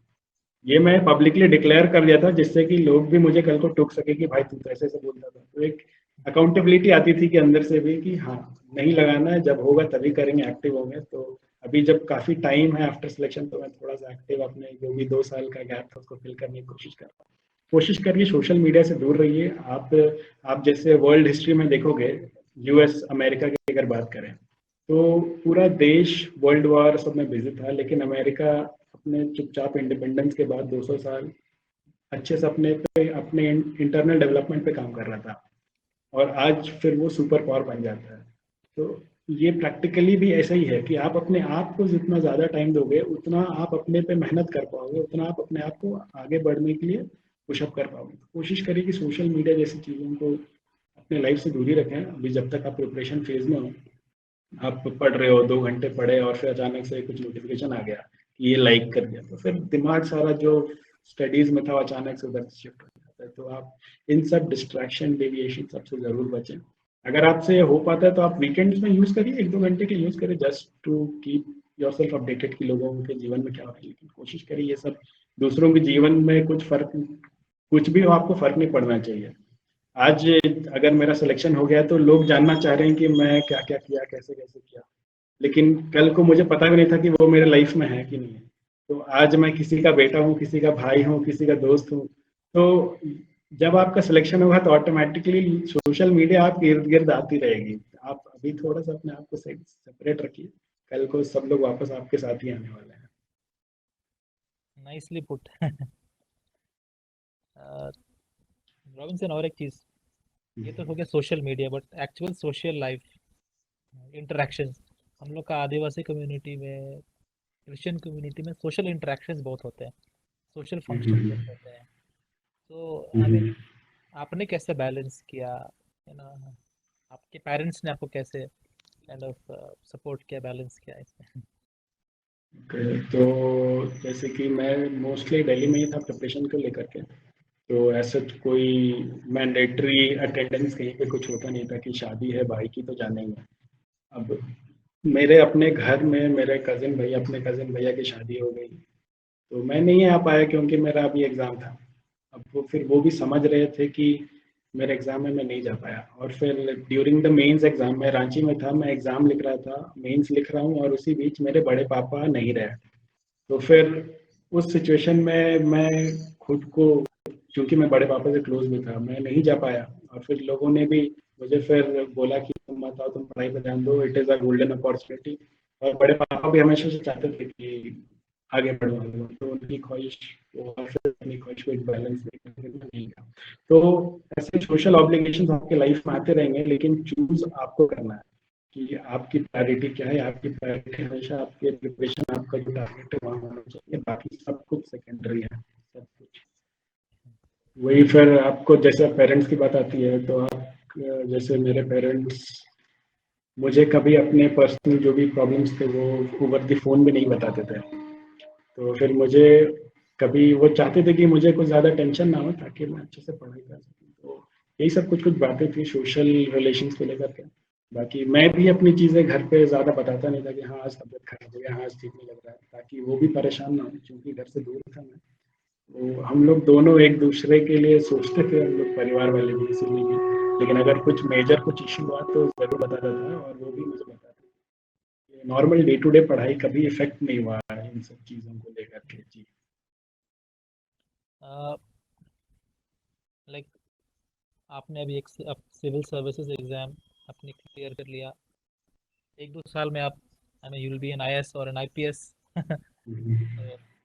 तो आप जब देखते हो अपने कम्युनिटी के यूथ को, अपने लोगों को, आई मीन, आप क्या kind of what do you see, I mean, in perspective to their career, वे कहाँ है, कहाँ लैक है या कमी है, where they can improve, and उनमें कितना पोटेंशियल है? आप क्या उनको सजेशन, गाइडेंस, और even a kind of strict warning आप देना चाहोगे? Something that. देखिए, मैं अपने इधर जितने भी आदिवासी भाई बहन हैं, सबको एक ही मैसेज देना चाहूँगा कि आपको मेहनत करना है, आपको अपनी हार से नहीं डरना है। अगर आप फेल होते हो, अगर आप 100 बार भी फेल होते हो, तो you should take it in a positive way कि हाँ मुझे ये 100 तरीके पता है कि ये नहीं करना है, क्योंकि इन 100 तरीकों से नहीं होने वाला है। तो आपको अपने फेलियर्स को पॉजिटिव साइड से लेना है, उनका कुछ नेगेटिव कॉनोटेशन नहीं निकालना है। और मेहनत का कोई अल्टरनेटिव नहीं है। आप जिस भी फील्ड में प्रिपेयर कर रहे हो, कोशिश करिए कि आप अपने जो ट्रू पोटेंशियल है उसको अचीव करने की कोशिश करें।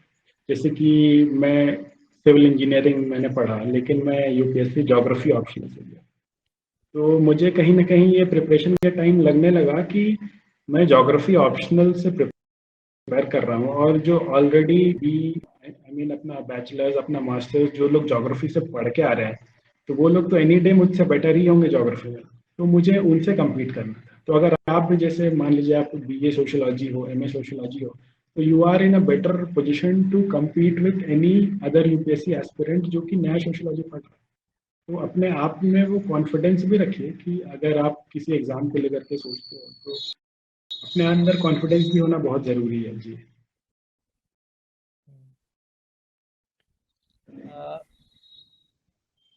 आपको क्या लगता है, like I mean when you look at the हमारे जो आदिवासी यूथ, आई मीन क्रिटिकली अगर आप अगर देखें critically, last what I mean what is something अगर वो lacking that they leave behind, or I mean so they can do better. Definitely there are people who are doing a lot, आप में उनमें से एक है, बट इन जनरल आपको क्या पर्सपेक्टिव, आपकी नज़र से क्या लगता है? आई थिंक मतलब जितना मेरा एक्सपीरियंस रहा कि हम लोगों के जो आदिवासी सर्कल बोलिए या फिर ट्राइबल ग्रुप्स बोलिए, यहाँ पे कंपटीशन बहुत कम है। तो आप कभी अपने आप को जान ही नहीं पाते हो कि आप क्या क्या कर सकते हो। तो आपको तो पहले सेल्फ ग्रुप में जो भी है वहाँ कंपटीशन होना जरूरी। जैसे आज अगर मैं एग्जाम क्लियर किया तो मुझे देख करके बहुत लोग इंस्पायर हो रहे होंगे, तो ऐसे इंस्पिरेशनल फिगर्स भी कम है कि आप उनसे इंस्पिरेशन ड्राइव कर सको। और फिर जैसे मुझे याद आता है कि मैं कॉलेज में था जब फिर एक 2015 में रिजल्ट आया था, तब नमन प्रियेश लकड़ा सर का हुआ था आईएएस में, तो वो मेरे लिए एक मोटिवेटिंग फिगर थे। तो ऐसे हमारे आसपास हमें मोटिवेशन ढूंढना चाहिए कि हम उनके जैसा परफॉर्म कर सकें, उनसे बेटर कर सकें इनफैक्ट। तो आप जैसे आप जिस ग्रुप में रहते हो, आप उस ग्रुप में ही देखते हो कि अच्छा इसकी बैंक में नौकरी लग गई, चलो मैं भी नौकरी करता हूँ, लेकिन आपको पता ही नहीं कि आप क्या पता यूपीएससी निकाल सको। तो आपको अपने पोटेंशियल्स को प्रॉपरली आइडेंटिफाई करना है, अपनी कैपेबिलिटीज को पहचाननी है। ये नहीं कि सब लोग बैंक की तैयारी कर रहे हो तो आप भी बैंक की तैयारी कर रहे हो। अगर आपको लगता है कि आप एसएससी निकाल सकते हो तो आप एसएससी के लिए ट्राई करिए। आप और भी बेटर करियर अपॉर्चुनिटीज है जिसके लिए आप को लगता है कि आप कर सकते हो, तो आप उसको जरूर टाइम दीजिए, जरूर उसके पीछे मेहनत करिए। मेहनत करने से कुछ भी चीज हासिल हो सकती है, ये मैंने तो सीखी है अपने इस जर्नी में। Thank you for answering that. और एक क्वेश्चन ग्रुप चैट में भी आया था regarding government job versus private job, है ना, झारखंड स्पेसिफिकली, और हमारे पेरेंट्स एक और हमारे मतलब बच्चों को ऐसे प्री कंडीशन कर देते हैं कि बेटा तुमको सरकारी नौकरी करना है, बीएड कर पढ़ाई करनी है तुम्हें, या नर्सिंग करना है, या बैंक, रेलवे। तो I mean what is the situation now, और आई मीन अगर कंपेयर करें इन टर्म्स ऑफ कंपटीशन और वर्क कल्चर, आप क्या kind of what is your opinion? देखिए गवर्नमेंट जॉब और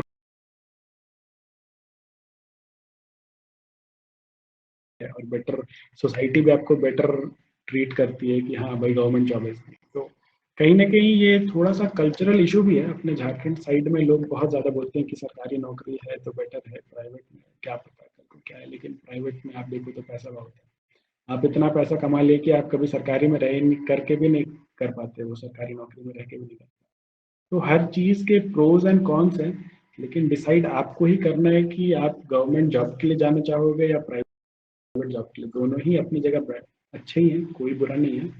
आप प्राइवेट सेक्टर में आपको लगता है कि आप बेटर लाइफ स्टाइल मेंटेन कर सकते हो, बेटर पैसा कमा सकते हो, आप जरूर जाइए प्राइवेट में। लेकिन मन में ऐसा रखना कि गवर्नमेंट जॉब ही बेटर है, प्राइवेट तो ये गलत है। इनफैक्ट प्राइवेट भी आपको बहुत अच्छा स्कोप देती है आपके एंटरप्रेन्योरशिप स्किल्स को आगे बढ़ाने में। तो आप बेटर एंटरप्रेन्योर बनोगे मतलब आप एक एक्टिव सिटीजन हो, देश की इकोनॉमी को आप बढ़ा रहे हो। तो हर चीज़ के प्रोज एंड कॉन्स हैं, ऐसा कुछ डिफरेंशिएट करना सही नहीं है। आप जरूर ट्राई करिए गवर्नमेंट जॉब के लिए, लेकिन अगर एक पॉइंट के बाद आपकी उम्र भी अगर आप निकली जा रही है, आप 34 35 हो चुके हो, तो इट्स हाई टाइम कि आप अपना थोड़ा लाइफ को रीस्ट्रेटेजाइज करें कि क्या सही में गवर्नमेंट जॉब हो भी सकता है, नहीं हो सकता है।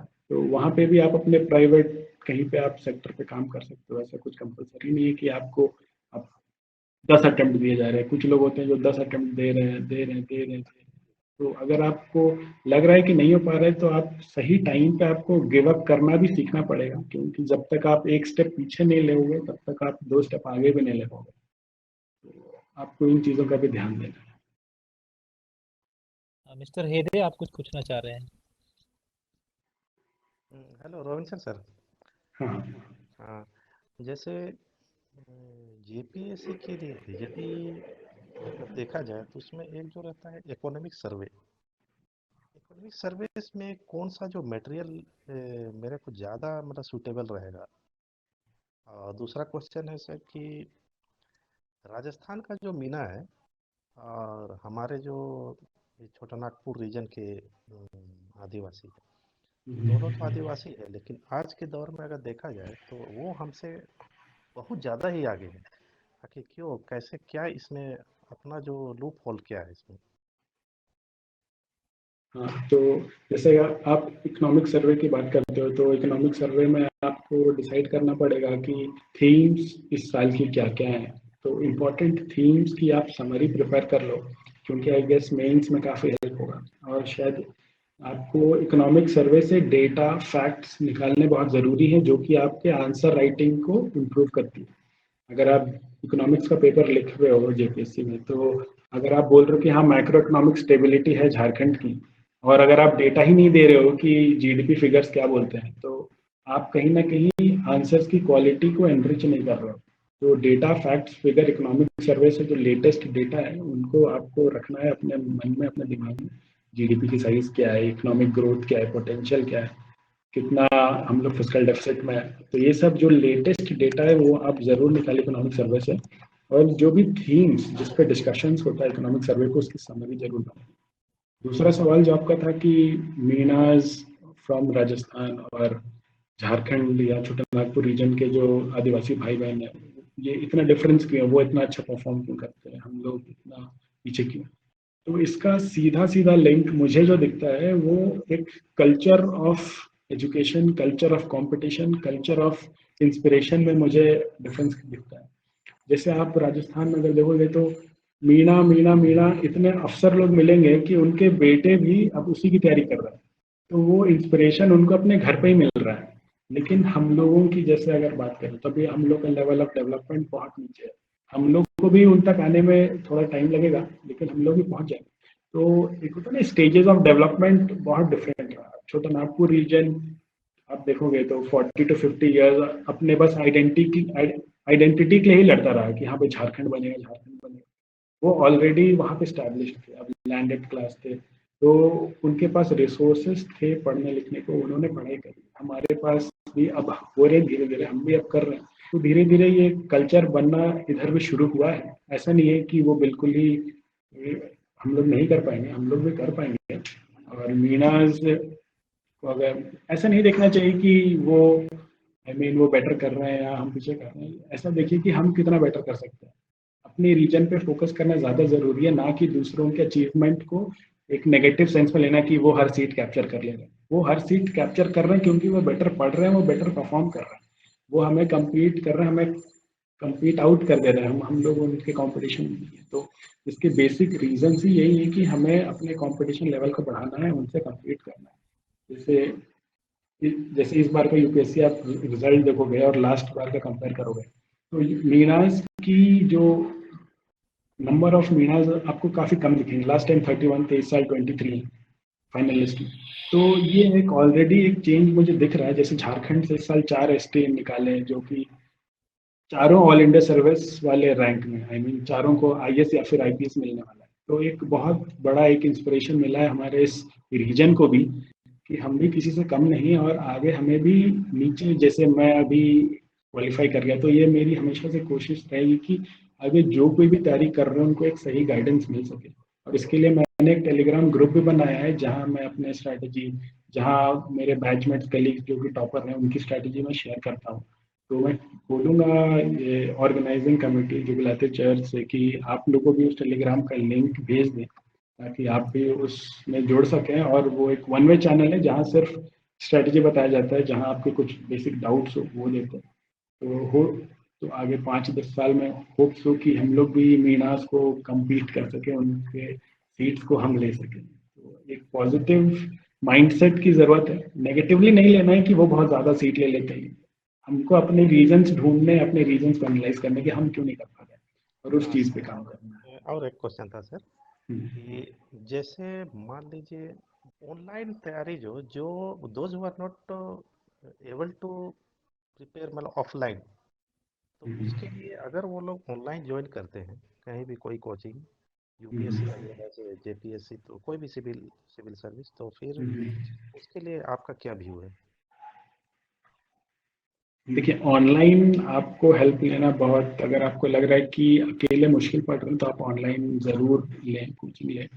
और ऑफलाइन और ऑनलाइन, देखिए ऑफलाइन में है कि आपके खर्चे बढ़ जाते हैं, ऑनलाइन में है कि आप घर बैठे कहीं भी, आप अगर जॉब में भी है, अगर आप कहीं दूर रहते हैं, मेन सिटी में नहीं रहते हैं, तो आपके ऑनलाइन से आपको काफ़ी हेल्प मिलेगा। तो ऐसा नहीं है कि ऑनलाइन ख़राब है, सब कुछ अच्छा है। आपको अगर लगता है कि ऑनलाइन में आप बेटर कर पा रहे हो तो आप ऑनलाइन ही पढ़ाई करिए। और फिर ऑनलाइन में है कि आपके पास समय काफ़ी मिल जाएगा आपको प्रिपरेशन करने में, आपका ट्रैवल टाइम बचेगा, आपका आप घर में हो तो आपको सारी फैसिलिटीज़ घर में मिल ही जाती हैं। तो ऑनलाइन के प्रोज हैं, ऑनलाइन के कॉन्स भी हैं कि अगर आप ऑनलाइन कंटेंट देख रहे हो तो हो सकता है कि आप पैरेलली कुछ और भी करने में इंगेज हो, I mean social media accounts देख रहे हो। तो अपने आप को डिस्ट्रैक्शन से बचा के ऑनलाइन इज, मुझे तो ऑनलाइन बेटर लगता है ऑफलाइन से, क्योंकि offline is very much time taking. और ऑनलाइन अब जैसे कि अब कोरोना के टाइम्स चल रहे हैं, तो सब कुछ धीरे धीरे डिजिटली होने वाला है। तो आपको भी इस सिस्टम से अडेप्ट करना ही पड़ेगा कहीं ना कहीं कि आप ऑनलाइन क्लासेस अटेंड कर रहे हो, ऑनलाइन सेशन अटेंड कर रहे हो जी। तो इसको, इस चेंज को पॉजिटिवली लेना है। और ऑनलाइन भी अच्छी पढ़ाई करते हैं लोग, और लोगों ने ऑनलाइन कोचिंग लेकर के अपने घर में चुपचाप बैठ के भी अच्छे से रैंक लाया है इससे। Okay, thank you mister Hegde. बस और एक क्वेश्चंस लेंगे और काफ़ी समय हो गया है, और आई थिंक क्वेश्चंस कभी ख़त्म नहीं होंगे, बट ये अच्छी बात है कि लोग क्वेश्चंस पूछ रहे हैं। आई थिंक फ्यूचर में रॉबिन्सन ने एक डेफिनेटली वो एक हमारे लिए इंस्पिरेशन है हमारी कम्युनिटी के लिए, and we hope to see more Topnos and Kachhaps and Parwaz and Bhengras coming up in the civil services. एक क्वेश्चन शोभित पूछना चाह रहे हैं, शोभित। अच्छा, उनका क्वेश्चन है चैट में, Robinson sir, as you were in IIT Kanpur, what do you want to say to the youth who want to pursue IT as a career? Is there any unique field that people usually underestimate in IT sector? Okay, तो IT sector हमेशा से boom पे रहा है, अभी भी boom पे है। और अगर आपको इंटरेस्ट है आईटी सेक्टर में जाने का तो it is very good time, very good chance. तो आईटी सेक्टर एज सच कोई टैबू नहीं है, आप ज़रूर उस सेक्टर में, अगर आपको लगता है कि आप कंट्रीब्यूट कर पाओगे तो ज़रूर करो। अब मैं आईटी कानपुर में था तो वहाँ से जितने भी प्लेसमेंट्स होते थे मोस्टली आईटी सेक्टर में होते थे, सॉफ्टवेयर इंडस्ट्री हो गया, कंसल्टेंसी हो गई। अब चूंकि सब कुछ डिजिटल होता जा रहा है, बिटकॉइंस आने वाले, टेक्नोलॉजी ही ट्रांसफॉर्म होने वाला है, तो आईटी सेक्टर का अभी इन द रिसेंट फ्यूचर कोई डाउनफॉल तो नहीं दिख रहा है। तो आईटी सेक्टर अच्छा है और प्राइवेट सेक्टर में पैसा भी बहुत है, तो आप ज़रूर परस्यू करो, ऐसा कोई इशू नहीं है आईटी सेक्टर में। Yeah, and think maybe ये last question होगा and maybe then उसके बाद आप अपना closing comments कुछ दे सकते हैं, overall बस पूछना चाह रहे हैं कि मतलब सिविल सर्विसेज में बहुत सैक्रिफाइस करना पड़ता है, बहुत त्यागना पड़ता है, और बहुत लोग इसके प्रिपरेशन में सब कुछ छोड़ देते हैं, कम्प्लीटली अपने आप को कट ऑफ कर लेते हैं। बट आपने डेफिनेटली बैलेंस किया, वाइजली बैलेंस किया।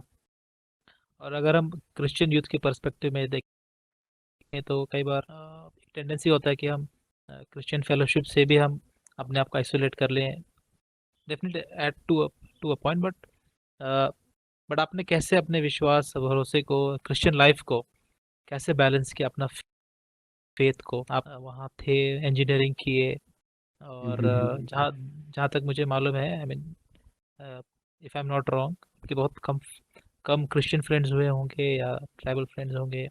So how did you protect your faith वहाँ पे, एंड इस सफलता में आप परमेश्वर को क्या स्थान देते हो, और कैसे आगे के जीवन के लिए परमेश्वर की अगुवाई, उसके मार्गदर्शन आप देखना चाहते हो? ये मेरी पूरी सफलता का श्रेय तो परमेश्वर को ही जाता है। और मुझे याद है कि प्रीलिम्स से एक रात पहले जब मैं ऐसा था कि इस साल मतलब 2019 अटेम्प्ट की मैं बात कर रहा हूँ, मैं ऐसे ही बैठा हुआ था। अब कल एग्ज़ाम है और आज मेरी प्रिपरेशन, मुझे सब कुछ ठीक लग रहा है, लेकिन कहीं ना कहीं ऐसा लग रहा था कि कुछ गड़बड़ ना हो जाए, कुछ गड़बड़ ना हो जाए। तो फिर मैं जनरली, मेरी हैबिट है कि मैं सोने से पहले एक बार प्रेयर ज़रूर करता हूँ। और ऐसा एक भी दिन नहीं गुजरा होगा जिस दिन मैंने सोने से पहले और उठने के बाद प्रेयर नहीं किया हो। तो मेरा विश्वास तो हमेशा से था परमेश्वर पे। और प्रीलिम्स के एक रात पहले मैं ऐसे ही सोचा कि भाई अब सोते हैं, चलो फिर फाइनल प्रेयर के मोड में मैं गया, फिर मैं प्रेयर करना शुरू करता हूँ।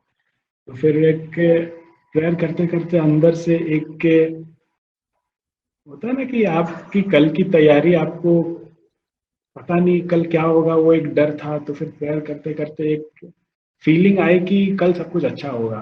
तो एक प्रेयर से ही मुझे हमेशा वो भरोसा वापस मिलता था कि हाँ, मैं अपना प्रोसेस जो भी मैं किया, मैं उसमें हमेशा सच्चाई के साथ किया। मैंने अपने एफर्ट्स जेन्युइनली डाले हैं।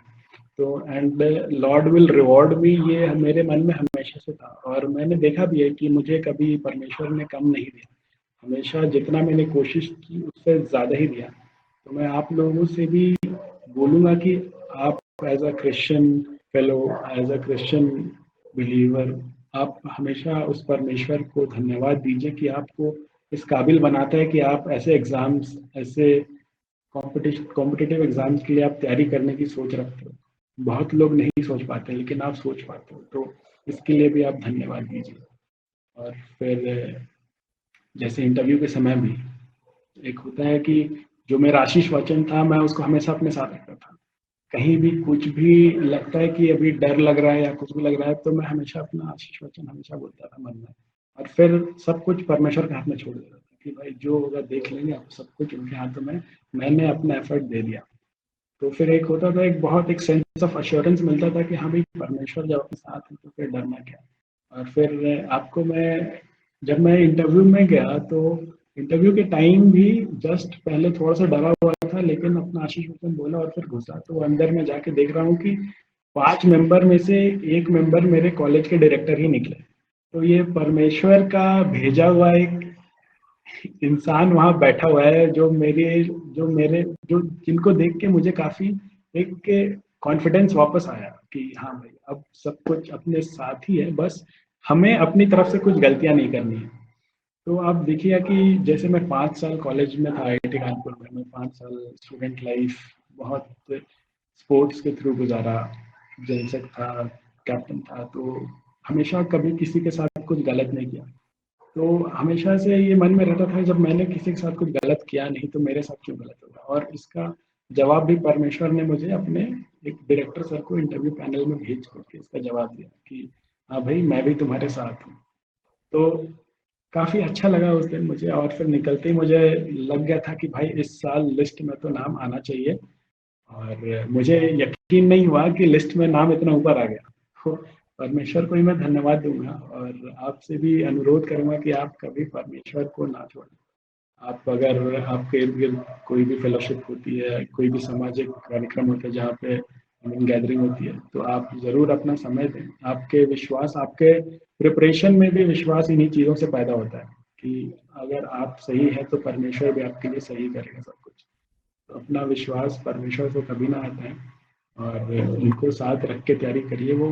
और हमेशा आपको आपके प्रिपरेशन से ज़्यादा ही मिलेगा, कभी कम नहीं मिलेगा। Yeah, that was very nice to hear. The Lord will reward you. सच में वो वचन मुझे याद आता है, मैथ्यू 6:33, है ना? Seek ye first the kingdom of God and all these things shall be added unto you, है ना? इससे पहले उसके राज और धार्मिकता की खोज करो तो ये सब वस्तु में तो मिल ही जाएगी। अपने जान पहचान का सिविल सर्विसेज के इंटरव्यू पैनल में होना, आई मीन दैट्स उससे बड़ा चीज क्या हो सकता है। आई मीन आई थिंक परमेश्वर ने आपको रिवॉर्ड किया आपके, I mean as you said every day after rising and every night before going to bed you prayed, आपने परमेश्वर को धन्यवाद दिया।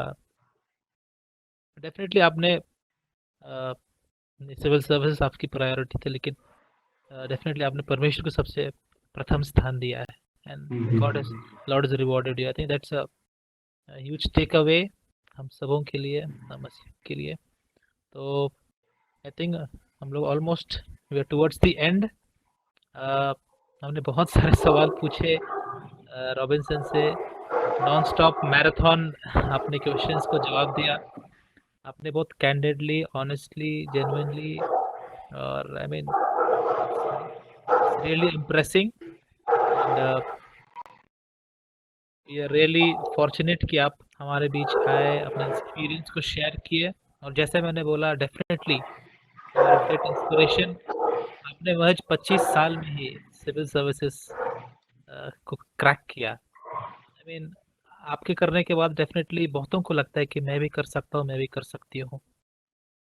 And I mean you made it seem easier, you made it seem easier than we thought। I mean कि वो इतना कठिन, इतना टफ होता है। So thanks a lot.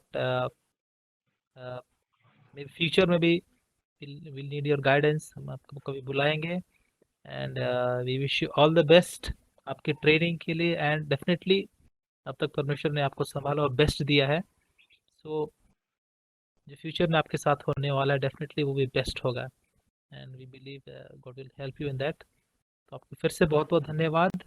मैं धन्यवाद भी देना चाहूँगा मेरी टेक्निकल टीम को यहाँ पर, जो बैकएंड में काफ़ी काम कर रही, सपोर्ट कर रही है और इस वेबिनार को ऑर्गेनाइज करने में काफ़ी मदद की है। मेजर राजकिंडो, नीलिम बारजो और हमारे जुबिलाते यूथ विंग टीम के सारे मेंबर्स जिन्होंने इस आइडिया को सपोर्ट किया, हमारे अथॉरिटीज़, रेवरेंड नीरल बागे, गोल्डन बिलोंग और भी हमारे जेल चर्च के मेंबर्स जिन्होंने इस आइडिया को सपोर्ट किया और इनकरेज किया। तो सबों को मैं फिर से बहुत बहुत धन्यवाद देता हूँ and yeah I think God bless you all.